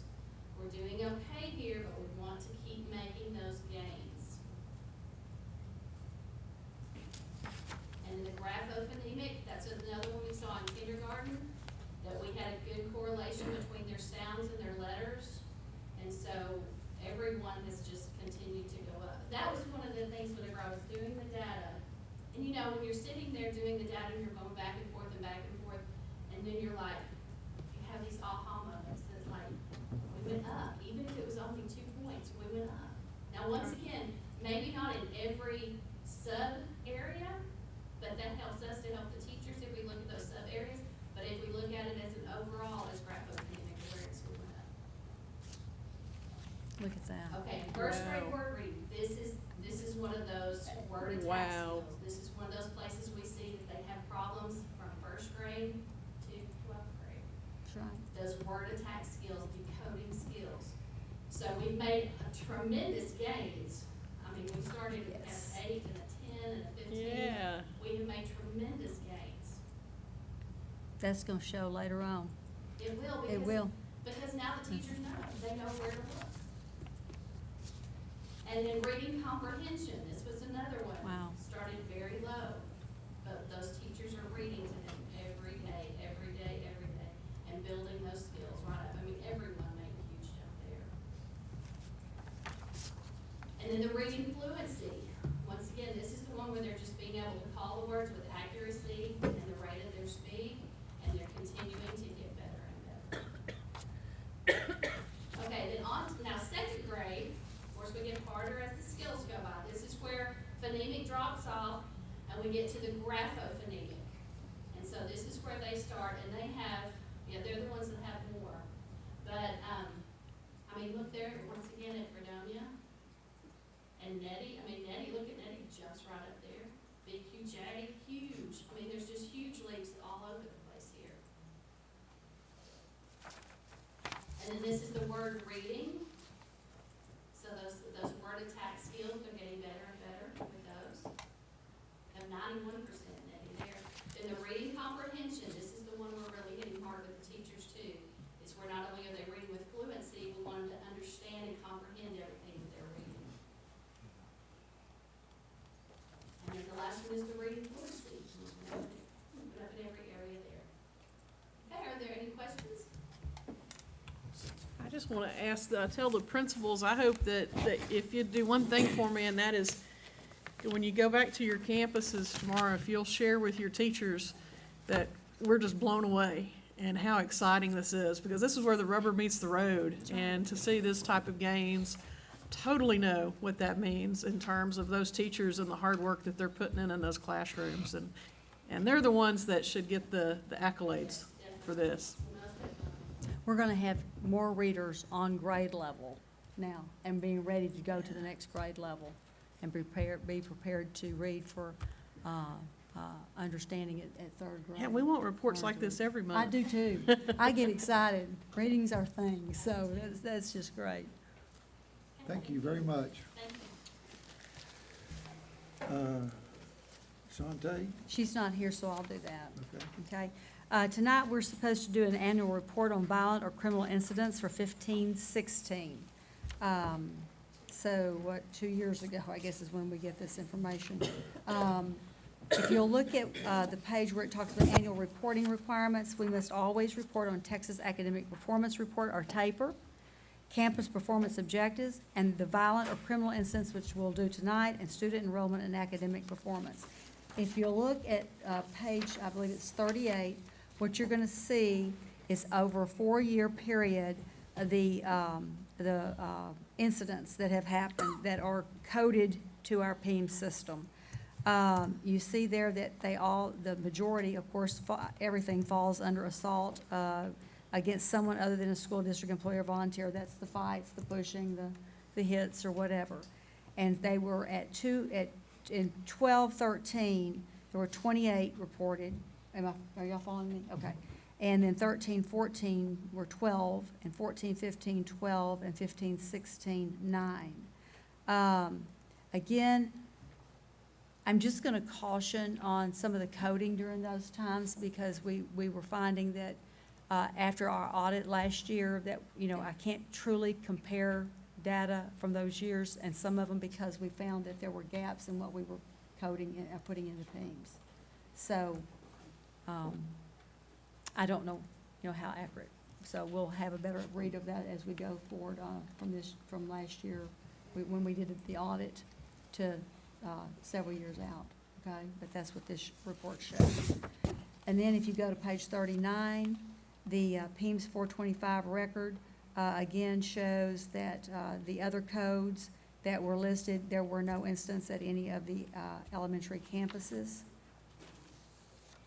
And then the same thing, the 28, and that's where they occurred as far as the hitting or fighting and so forth. And NHS was 1, Martin 0, Mike Moses 1, and McMichael 7 in the 15-16 That's year. quite an outlier. Like, anytime I see an outlier like that, it concerns me. Yeah.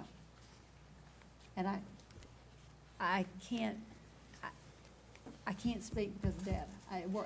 The data, I will just say, worries me during those years because of coding that we call the errors in coding. Kay, you have anything to say about that? Or, I mean, I just know when we did the audit, we found that there were lacking times of putting actual referrals into the system, because we had what was called pre-referrals that we were not supposed to do pre-referrals, and some of those other incidents that were happening. Okay, so. So you don't trust the data? Not that good during those years. I just don't. So then we have the student code of conduct is another required portion of the report, refers to policies and procedures for the protection of students. We've already started on getting ready. Doug is working on that side by side with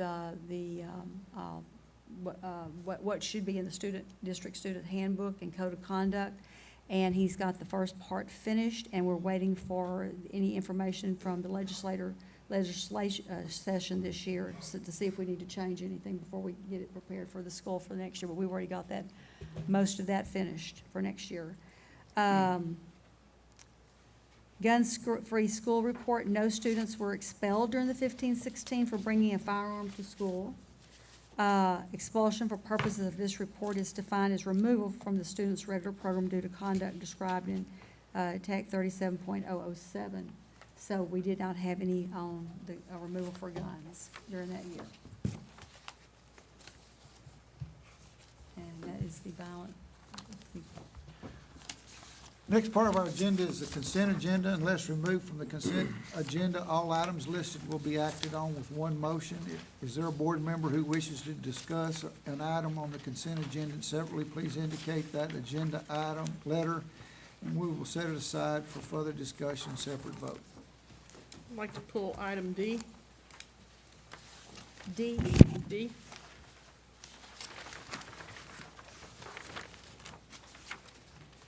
Okay.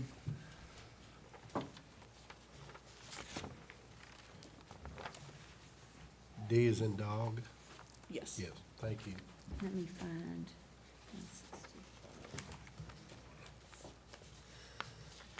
With that, do I have a motion for A, B, C, and E?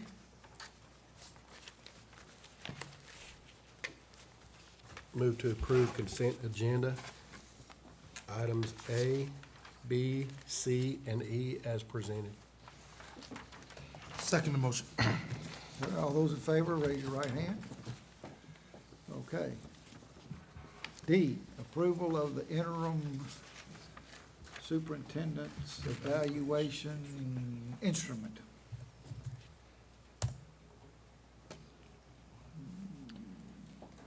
I asked that this be pulled so we could take a separate vote on it. I'm Oh, okay. I didn't not know. very comfortable with the instrument. So,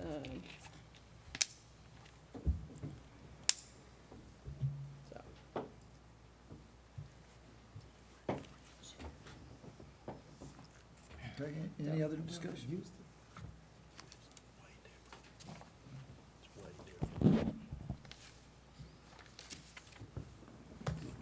Would you like to expound? I can, you know, the instrument, I believe, is asking us to measure performance on items that we've not directed her to even look at or consider. We haven't set any goals or given her any directives to the interim superintendent on many of these items. Therefore, I think it would be extremely unfair to evaluate her on those. I noticed some timeframes and timelines being mentioned that would not apply due to her short tenure in the position. Mhm. So to me, if you took a strict eye at it, some people may say, well, these don't even apply, so how can I rate it? Exactly, yep. But are we under a time schedule or crunch that it has to be done by a certain time? You normally, I will maybe submit, ask our attorney to maybe expound on a little bit, but normally you do an evaluation of the superintendent in February, January, February. Again, the TEA guidelines say you do a general, and then you also do a based on goals, specific instructional goals, which we have, part of our action item tonight is to accept those instructional goals. So we're actually evaluating her on, I kind of looked at it as I was looking at the general topics and basing where we are and how we came about using in the developing those goals also. So that's kind of how I came up with it. Do you want to? But it, What you're left with in the evaluation instrument that was presented to the board is the Chapter 11 duties and responsibilities of the superintendent. They're just the statutory duties and responsibilities without the goals. The instrument is a TASB recommended document. Usually the goals go at the beginning of the document and the superintendent gets evaluated on the goals. And then the Chapter 11 duties and responsibilities. In response to your question about the timing, the administrators, including the superintendent, simply have to be evaluated once every 15 months, or they're not supposed to be paid. So let's just. Well, that would save a budget item. But the rationale for doing it in January is entirely tied to teacher contracts and the obligation to address teacher contracts in the spring. And so teachers usually want to accept employment when they know that their principal has already been renewed and the principal wants to know who, their boss is. And so it just kind of backtracks. Traditionally, you do the superintendent in January, administrators in February, and teachers in March. So that's kind of been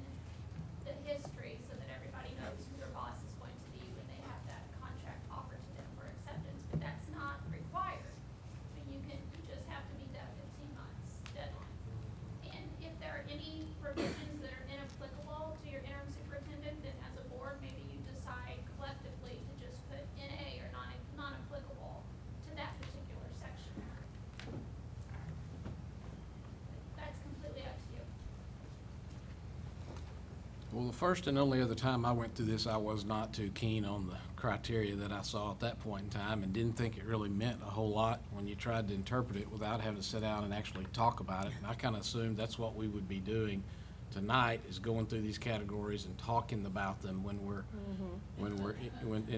we would work through some of those situations. I don't disagree with that, and I'm absolutely open to sitting down and having that discussion and working through it. But for me, as far as a vote is concerned, I did not feel comfortable at this point, having not had any time to really discuss it to see where everything was at. I saw enough concerns in the measurements here that I did not feel comfortable voting in favor of it at this time, and that's why I asked that we take a separate vote on it.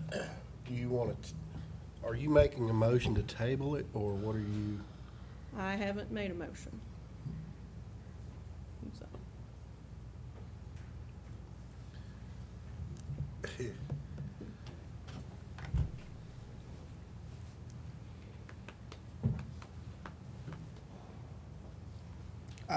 I'm not clear on something. I just want to get paid. Okay.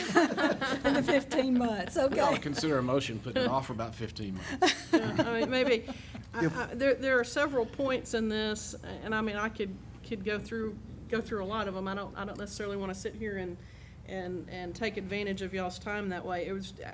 And this is the first time I've been through this process, and I'm sure that's part of my reluctance here, because as they start to ask for comments on, annual reports of remediation and instructional improvement efforts implemented, cost, progress, and results as they become available, that's information we've never been presented. Well, and some of it says a year too. Some of it says go back a year. Yeah, and so, and at the same time, I don't know that there are many of these items, I don't know that we've specifically said, this is we're going through that process right now, establishing those goals. So we do have a performance measure moving forward to be able to evaluate against. Some of these, for me personally, it is a stretch to be able to evaluate against. We have had, well, tonight we had reports.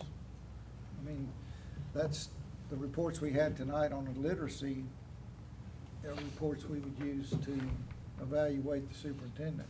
Well, if we don't approve the form, does it prevent us from giving her an evaluation tonight in the executive session? Correct. The board can certainly discuss those qualifications tonight in closed session that it wants to utilize in the evaluation instrument, and then actually conduct the evaluation at a later point after approving a revised agreement or a revised instrument. I don't know, I just kind of look at this one. We have, with her being interim and being in it for a short amount of time, this is almost a baseline. Maybe I need some clarity. I thought the evaluations were due Tuesday at noon in Holly's office. Is that not correct? That was correct. So you are, am I the only one that did an evaluation?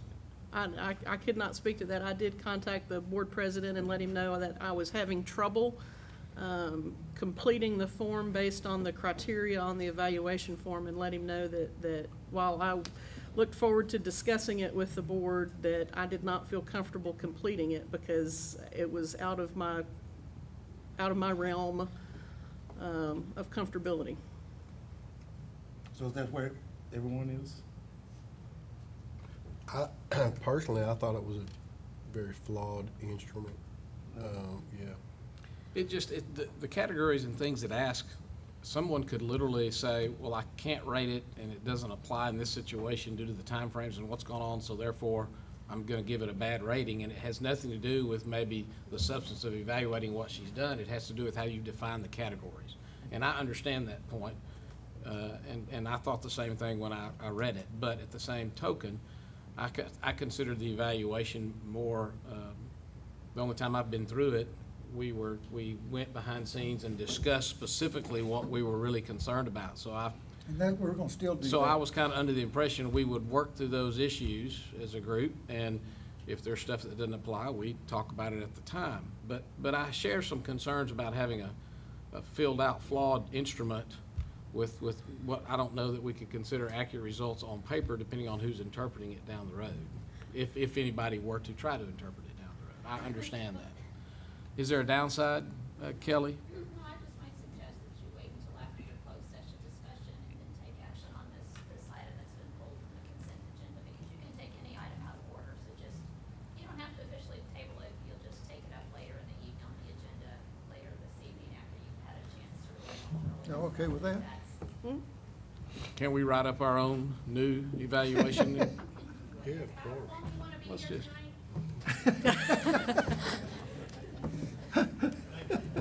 Okay.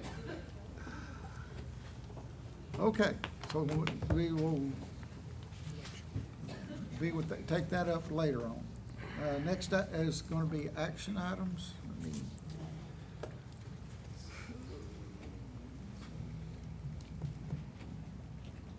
Here we are. We are now proceeding with action items. All items listed will be discussed and acted upon separately. First item is to consider the board action on gifts and donations over $2,500. Ms. Barber. Good evening, President Green, Board members, Ms. Dunn.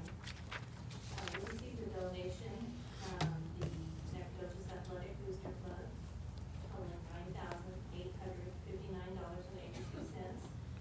That went to the girls' basketball, $200, $4,052 to boys' basketball, $1,855.82 to the boys' soccer, $753 to the girls' soccer program, $1,159 to volleyball, $1,840 to swimming.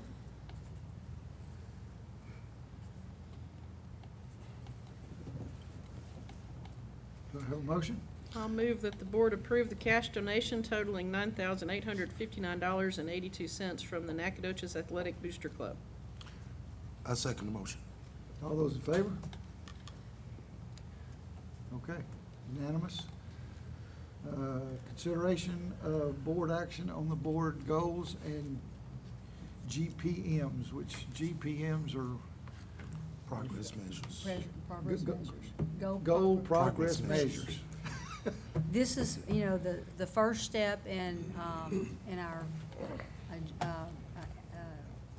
journey through this governance process. We've got to come back and do several other steps after this, but the first thing we have to do is come out with student outcome goals and goal progress measures. On page 159, these are the ones that we worked on for several days. Goal 1, the percentage of all students, district students achieving the star percent at the master's or advanced standard. Remember, the test is changing, so that's ramping up the standards.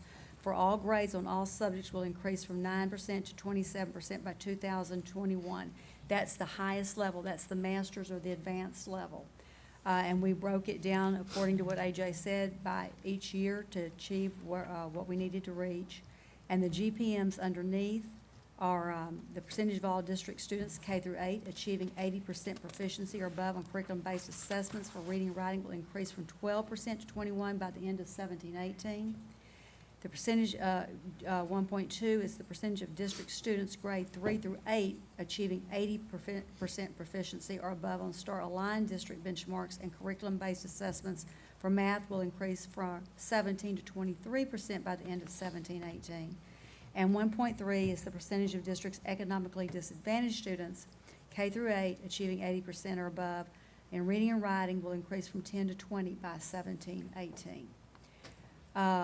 Goal 2 that we talked about was the percentage of district economically disadvantaged students who meet the STAR post-secondary readiness standard or above for all grades on 2 or more subjects will increase from 27 to 45% by spring 2021. And again, we've stepped it out by each year, starting with last year's base data. GPM 2.1, the gap between the percentage of district African-American students and the percentage of the highest performing student group meeting the state minimum size criteria who demonstrate proficiency or above on curriculum-based assessments for reading will decrease from 33% to 20% by the end of 17-18. 2.2 is the gap between the percentage of district ELL students and the percentage for the highest performing student group meeting the state minimum size criteria who demonstrate proficiency or above on curriculum-based assessments for reading will decrease from 36 to 22% by 17-18. And 2.3 is the gap between the percentage of district students served through special education and the percentage for all district students who demonstrate proficiency or above on curriculum-based assessments for reading will decrease from 29% to 17% by the end of 17-18. Can I interrupt you for just a second? And maybe I'm misremembering this. I'm noticing all of our GPMs are based on the end of 17-18. I was thinking our instruction was that we needed GPMs that would last longer than that. I agree. And what I think that we've done here is that we've got them all the way in the table to 2021. Right. But we wanted to step it out in the GPMs by the next year because, if I'm remembering right, we can go back and change those because we hope to meet some of these before that 2021. So what we would do is each year those GPMs would change to match the table that's reflected. Because if we've already met that, we want to increase it. Increase it, so, okay, I'm following you now. I Okay. apologize for the interruption. Is that all right with everybody? The way, so, because we can always come back, when we're wanting to meet those and exceed those. Goal 3, and remember AJ talked about, not having more than 5. 3 was preferable, but 5, no more than 5. The percentage of students on improvement required campuses, our campus performing at the meets post-secondary readiness standard or above on all grades on 2 or more subjects will increase from an average of 14 to 60% by spring 2021. The GPM 3.1, the percentage of students at improved required campuses who demonstrate proficiency or above on curriculum-based assessments for each grade tested on reading will increase from 35 to 60% by the end of 17-18. 3.2, the percentage of students at IR campuses who demonstrate proficiency or above on curriculum-based assessments for each grade tested in math will increase from 39 to 60% by the end of 17-18. And 3.3, the percentage of students at improved required campuses who demonstrate proficiency or above on curriculum-based assessments for each grade tested on writing will increase from 40 to 60% by 17-18. Then we come to goal 4, and that was the extra one we added. The percentage of district students graduating based on the 4-year longitudinal rate, grade 9 through 12, will increase from 84.3% to 92% by 2021, and we had stepped that out. So that 4.1 is the percentage of students in grade 9 attaining the expected number of credits each semester will increase from 73% to 82% by the end of 17-18. Very, very important for our failure rate. 4.2 is the percentage of students in grade 6 failing any core subject area each 6 weeks without duplication will decrease from 30 to 15% by the end of 17-18.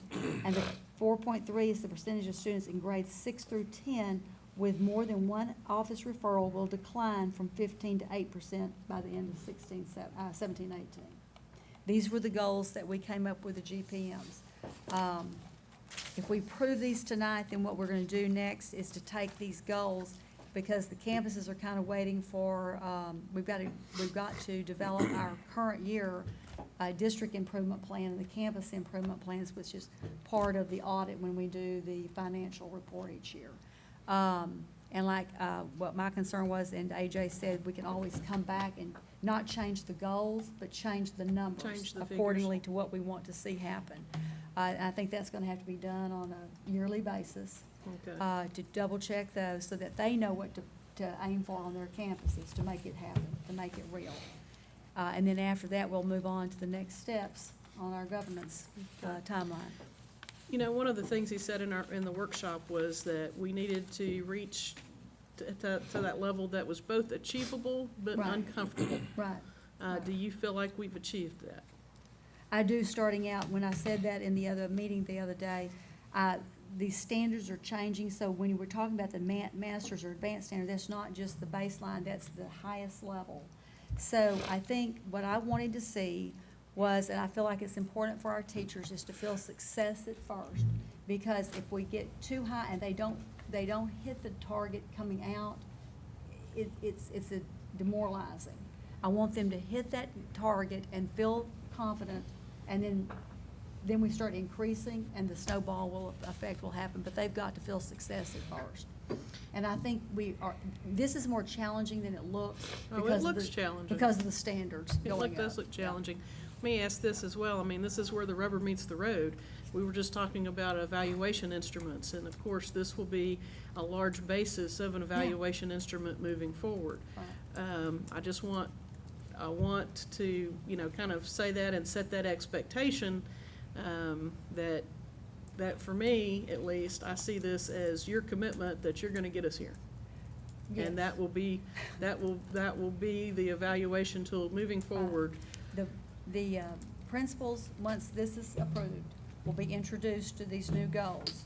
And when I'm evaluating principals each year, and directors and so forth, it's what they do to help achieve this for the districts. Because everything I've explained and we've talked about, that everything now for this governance part, it floats around the student outcomes. If it's not floating around that, why are we doing it?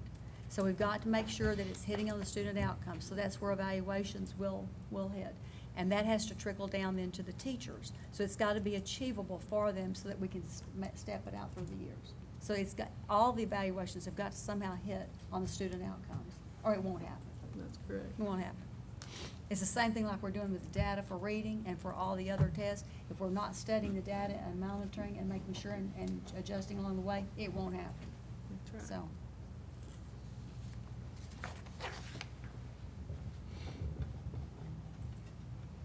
Okay. Do I have a motion? Move to approve the goals and goal progress measured as represented and recommended by the administration. Do I have a second? I'll second. All those in favor, raise your right hand. And can I say, everybody out there, the board has worked very hard on developing these and being very fair, but being very cognizant of what we've got to do to improve the district. That's a major milestone, getting that passed. It is a major milestone. Took lots of hours. We still haven't done the constraints No, yet. we have not. And the theory, yeah. Okay, next item is going to be consider, revision of the, school instructional calendar. Tammy. Ms. Pancratz? Good evening, President Green, Ms. Dowling, board members. I'm here tonight to ask for consideration and hopefully board approval of revisions to our 2017-18 school calendar. I just want to point out a few things on the calendar, two changes, revisions that we are asking for tonight. The 17-18 calendar has already been approved. These are just revisions. And I would say that probably the main reason for coming to you with these revisions is to build in some professional development time for teachers, because as you all know, teachers have a lot of things that they're required to do now via TDA, via school boards, via superintendents. There's just a lot, it takes a lot of time to get things done as a teacher nowadays, and they need that time built in. That's what we were hearing from principals and teachers all across the district is the one thing they were asking for most often was time to get some of these things done. And so our goal was to build in some professional development days throughout the school year. So if you'll take a look at the calendar, I'll just point out a few of the changes to you. The other reason that we have made some adjustments to our calendar is that school calendars used to be built around number of days that students attended school. That is no longer the case. TEA changed that, and we are now required to build our calendar around minutes. So the number of minutes that we are required to, or that children are required to attend school is 75,600. And how we take that number and break it down is up to us as a school district, and how many days that figures out or comes out to, and our time in each day and our stop time. All of those are variables now that go into that counting of those minutes. So if you look at the proposed calendar, a couple of things that you need to keep in mind is that teachers are still required to work 100% 87 days. So they still count days for teachers regardless of how many days students are there or how many minutes students go. Teachers must work 187 days. Another consideration that you need to keep in mind is that we cannot start school, the legislature will not allow us to start school before the 4th Monday of the month, which in the month of August is August the 28th. So we cannot start school before that date for any reason. Now, you'll see that other districts around the state, you may see some other calendars out there where schools are starting prior to that date, and that is because they are schools of innovation. It's a new offering that TEA is offering. It's a waiver that school districts can apply for. However, we cannot apply for it because we are an island district, and that prevents us. We are not allowed to apply for that waiver. So August the 28th is the first day of school that we can begin. So basically, you start there and you just pan out from there, and your days sort of fall as they will. You set your start and stop times, as we were discussing, as Ms. Dowdy was discussing earlier, for each campus, and you start counting minutes and be sure that you hit that magic number of 75,600. So we, in order to meet those requests of principals and teachers of extra PD days, we took the calendar that was already approved, we took some of those PD days and we sprinkled them, tried to sprinkle one into each 6 weeks so that gives teachers time to look at data, reassess, see where their kids are, make changes, do trainings, do the things that they need to do to become better at their craft. So we are starting on the 17th. You can see the green days are our work days, and you can see those green days. We did sprinkle those out, in one in October, one in November, 2 in February, and 1 in April. We also changed the Thanksgiving break. On the old calendar, we were only giving a 3-day break. We went back to the week-long break, and that just added a couple of days to the calendar. We are looking at December the 22nd and June the 8th as being comp days for teachers. We're going to do some summer training, and in lieu of paying those teachers, we're going to give them that comp day. We build those days in strategically so it wouldn't interfere with a lot, because on December the 21st, that's an early release day, so teachers still have time to get the grades done and get everything submitted. So the 22nd is a good time to put a comp day in there. Another request that we had from the high school especially was to finish the semester before Christmas. And so this calendar does that. Our semester ends on December the 21st, that early release day. And so teachers have the afternoon to get grades done, get everything submitted. And if they don't, they can of course come back on the 22nd and do that as well, even if they comped out. You know, they're welcome to come back and do that. We've added the state testing days in gray on the calendar, which those weren't previously there before. Those were of course set by the state. We did not set those, but we thought that would be helpful to parents to have that information. We also put the start and stop times that Ms. Dowdy went over earlier in the top right corner. Again, helpful parent information. And then if you'll look at June, that puts us finishing the last day of school on June the 6th, which is again a half day, so early release day. And the 7th is a work day. Teachers can get their grades done. They can do all of those things to end the school year. And then June the 8th is another work day for teachers, but it will also, we're also want to build in some comp time so that teachers can do some summer professional development, and then they can take that 8th off. Graduation would still be that Friday night, the 8th. They can still do all of their practices for graduation and the things they need to do.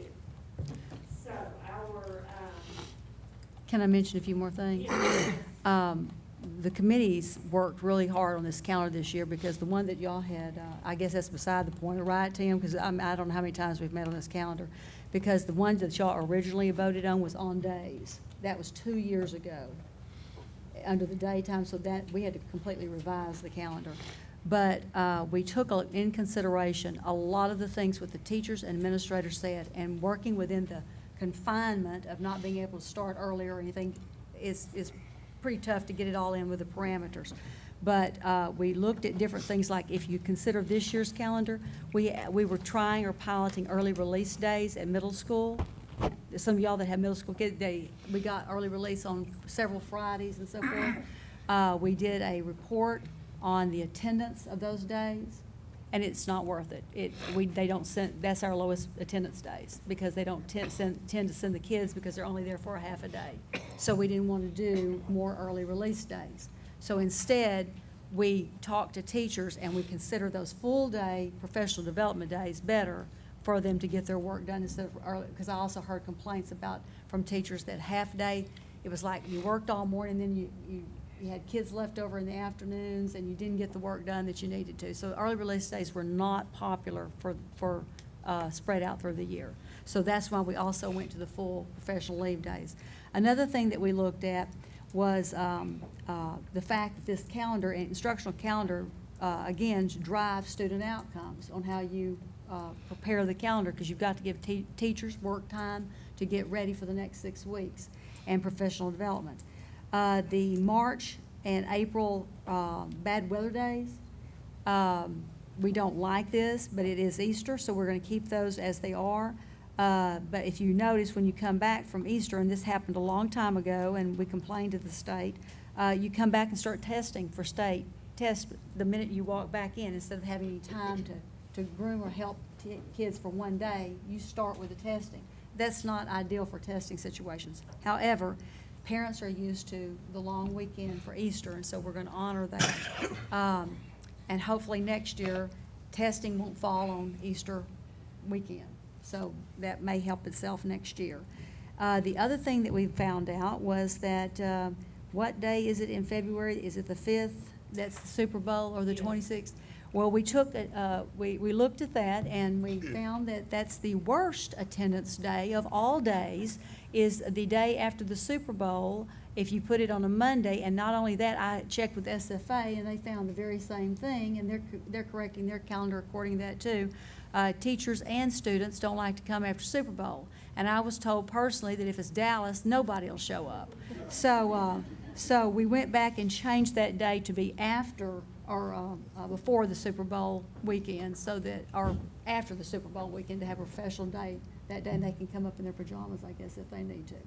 But we looked at all these different situations to create what we could, the best calendar possible within the parameters. And I want to say this, once we get out of IR, we can become an innovative district. We can submit for that, which would allow earlier start time in August if we choose to do that. But you're going to also hear around the state some really incredible things, like you're going to hear some schools getting out on May 6th. Students are released on May 6th because they've been able to accomplish all 600 minutes by that time. So they release the kids on May the 6th, and they'll keep their teachers for the next 20-something days or whatever, and do professional development before they leave for the summer. So I think that was why they put this minute situation into effect, was to have some creativity. They just hurt the districts that are in IR because they won't give us that flexibility. So you're going to hear some of this around the districts. You're going to go, well, why couldn't we do that? It's because we're not under the innovative plan. There's one district also that, for perks for teachers, they have been able to manage the minutes so that they have every month a 3-day weekend. Take a Friday off and have a 3-day weekend and then come back. But we can't do those kinds of things. I don't think TEA would look very kindly on us on cutting the minutes back because of the instruction, because we've got to get our kids out of IR. So those are some things you're going to hear about the state, and you're going to wonder, why aren't we doing them? Let me ask, I see on page 163 here, early release Thursday at the high school. That was the name of the minute sheet. If you'll look at the minute sheet, you also have in there, you'll see a breakdown of what a full day is for elementary, what an early release day looks like, how many of each of those each campus has, and then high school is, they used to have late start Wednesdays where they were able to do professional development, PLCs, meetings, and those kinds of things. They're just flipping that, Ms. Fitch, and now they're going to do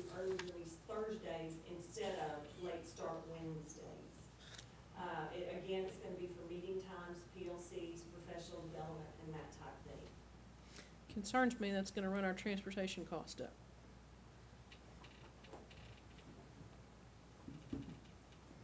Because we're gonna have to bring drivers in earlier, but they're not gonna get off any earlier.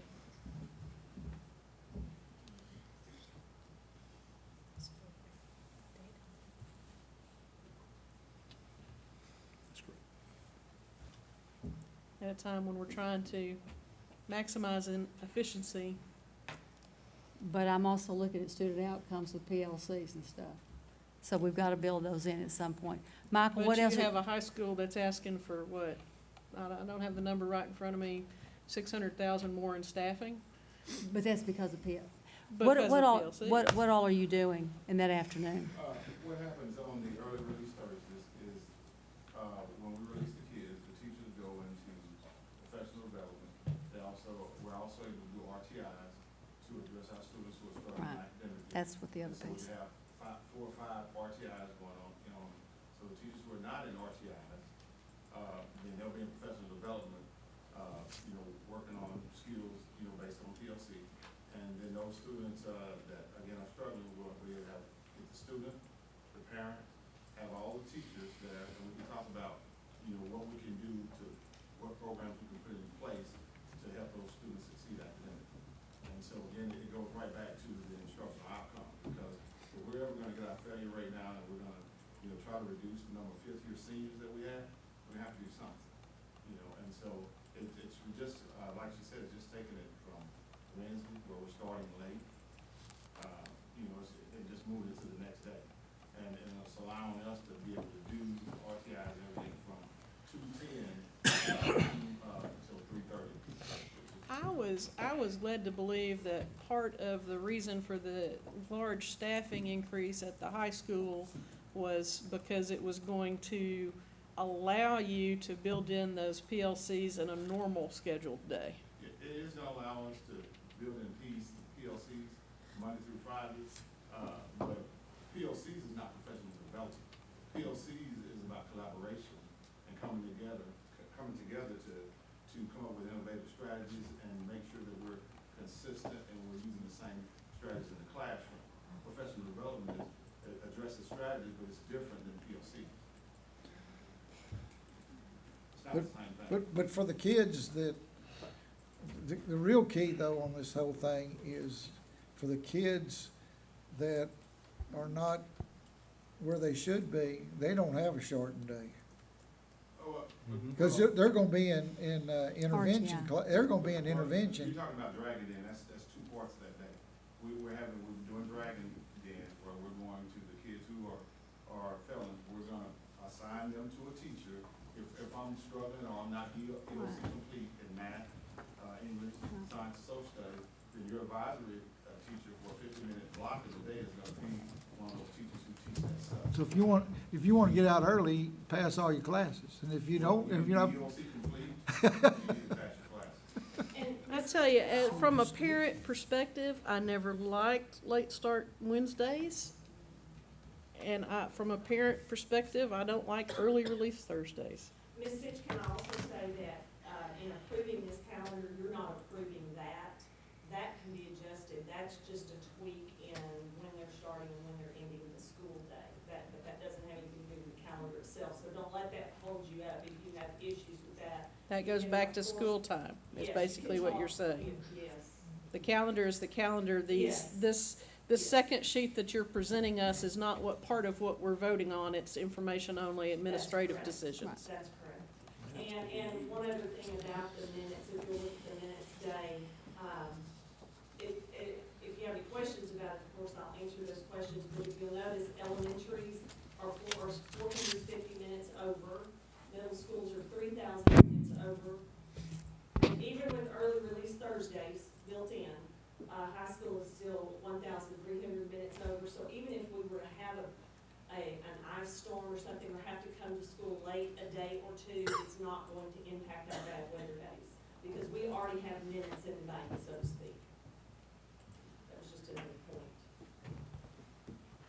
But even if you want, if for some reason you all had further conversations and wanted to change that late start or early release Thursdays, you could do that. It's just going to, that number, the 13 minutes, 100 minutes over is just gonna increase.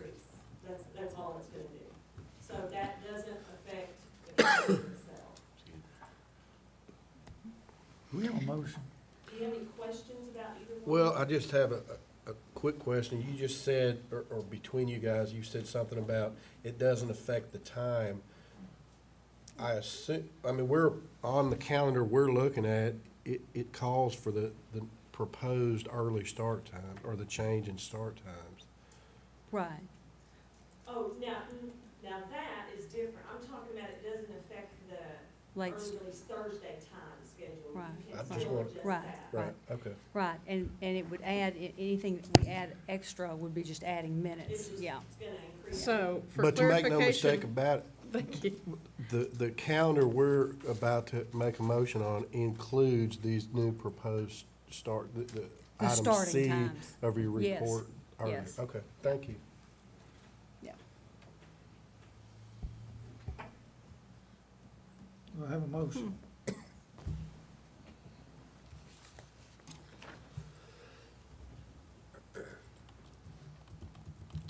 I'd like to make the motion on the calendar for the year of 2017, 2018.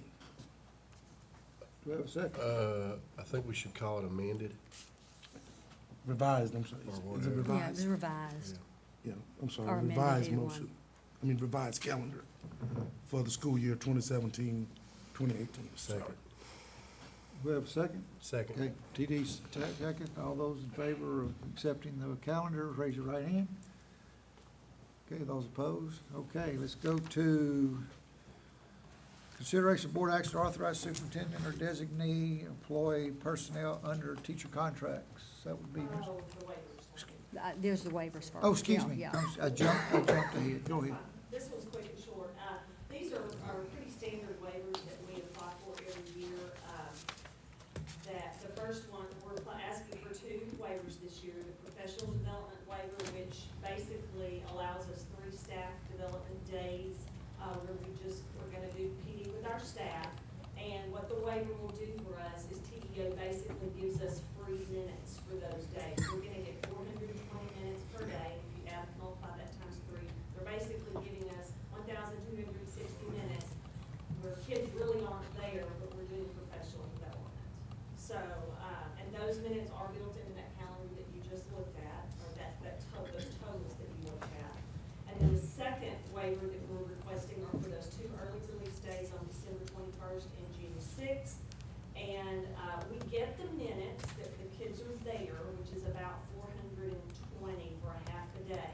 But then with this waiver, TDA also gives us an additional 180 minutes each of those days to put in our, so it's free minutes basically that TDA gives us for these waivers. For having these days. Right.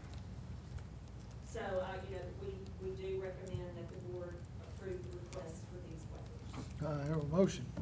I make a motion for the submission of the early release and professional development waivers to TEA for the school year 2017, 2018. Do I have a second?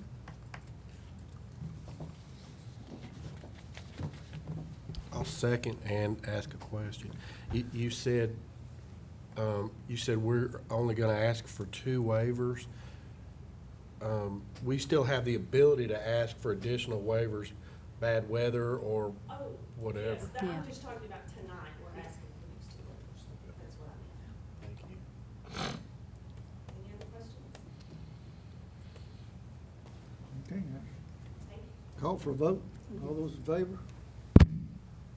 All those opposed? Oh, no, I was in favor, not opposed. I was late. Okay, Mr. Mark. Favorably late.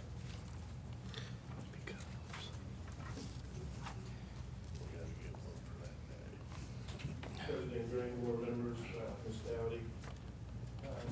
Current policy allows for the superintendent to make recommendations for the selection and hiring of contracted personnel. Administration recommends the board approve the superintendent or designee to hire teachers and issue contracts for the spring and summer season to expire September the 1st, 2017.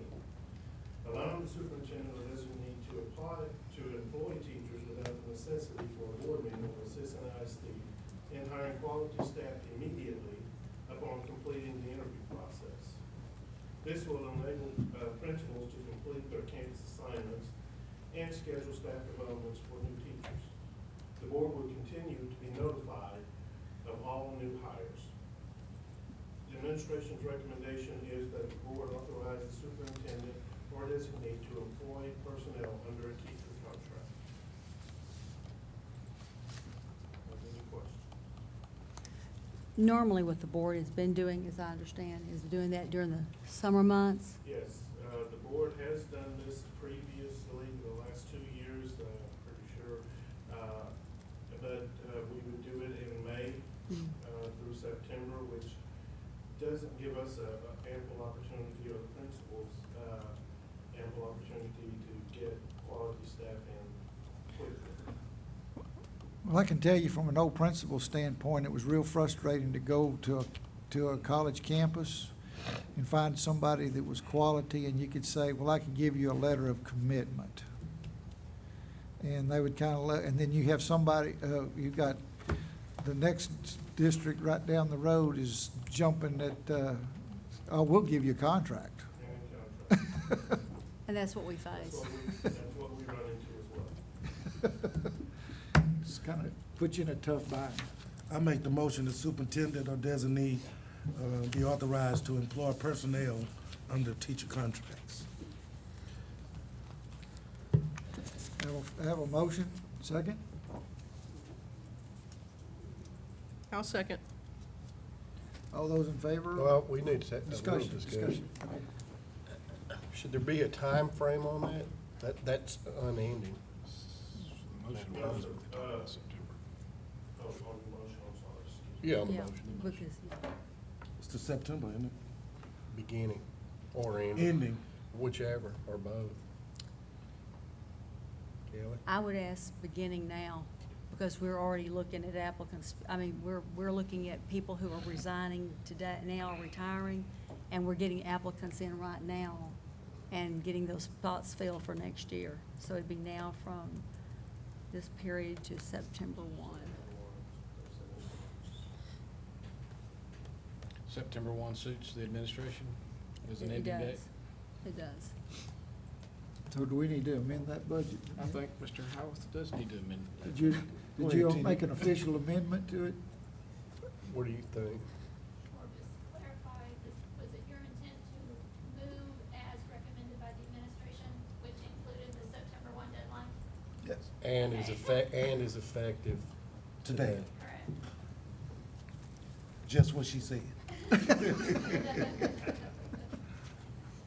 With the dates implied. Any more discussion? Okay, all those in favor? All those opposed? Okay. Number F, first reading revised local policy, FA purchasing and acquisition. Mr. Burton. Good evening, President Green, board members, Ms. Dowdy. If you will look on page 167, in the 68, 69 following, there's a request of a revision to policy. CH local deals with our purchasing and acquisition of different items. There's a lot of different material involved in that, which talks about bidding. Tonight, all the administration is bringing forth in this first reading is to increase the $10,000 limit of all purchases that must be board approved before being made to $25,000 on those purchases.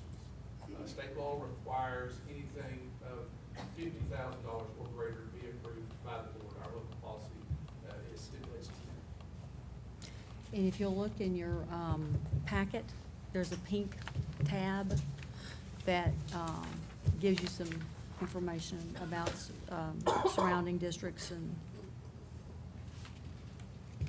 they're all surrounding districts and what they do.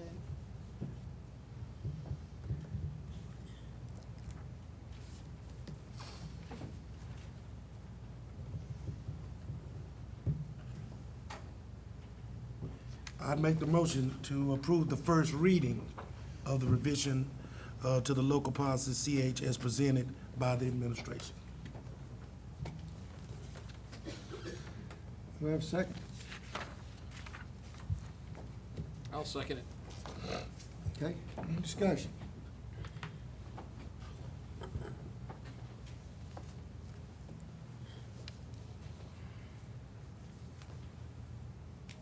No discussion? Okay. I would just like to just say, this is something I don't know whether it'll pass or not, but I would just say that this is one of the things, when I got on the board, I thought we were spending way too much time on purchases that were way too low. We had, since we're discussing, we had 3 tonight. Yeah. 3. And they all passed this tonight, but, and they weren't, and part, we did eventually move them to consent agenda, but to me, it just kind of works on trust. You know, who do we trust or not trust? So with that, we'll call a vote. All those in favor of first reading, unless there's any more discussion? All those in favor, raise your right hand. All those opposed? First, passes on first reading. Okay.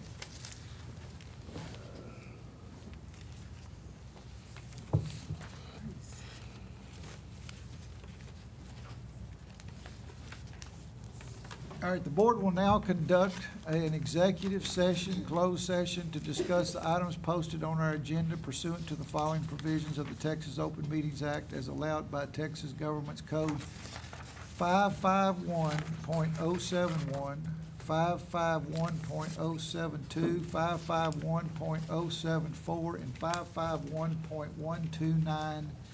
No voting will take place in closed meeting. Any action the board wishes to take as a result of discussion in closed session will take place after the board reconvenes in open session. It is now, Reverend Irvin? 7:54. 7:54. How about that? I will tell you, this executive session will probably pretty lengthy because we've got a number of things that we have to discuss tonight. We got to do evaluations, we've got to do a lot of things that are going to be done tonight. So I would just say, if you're wanting to hang around for a long time, I don't know. So it's up to you.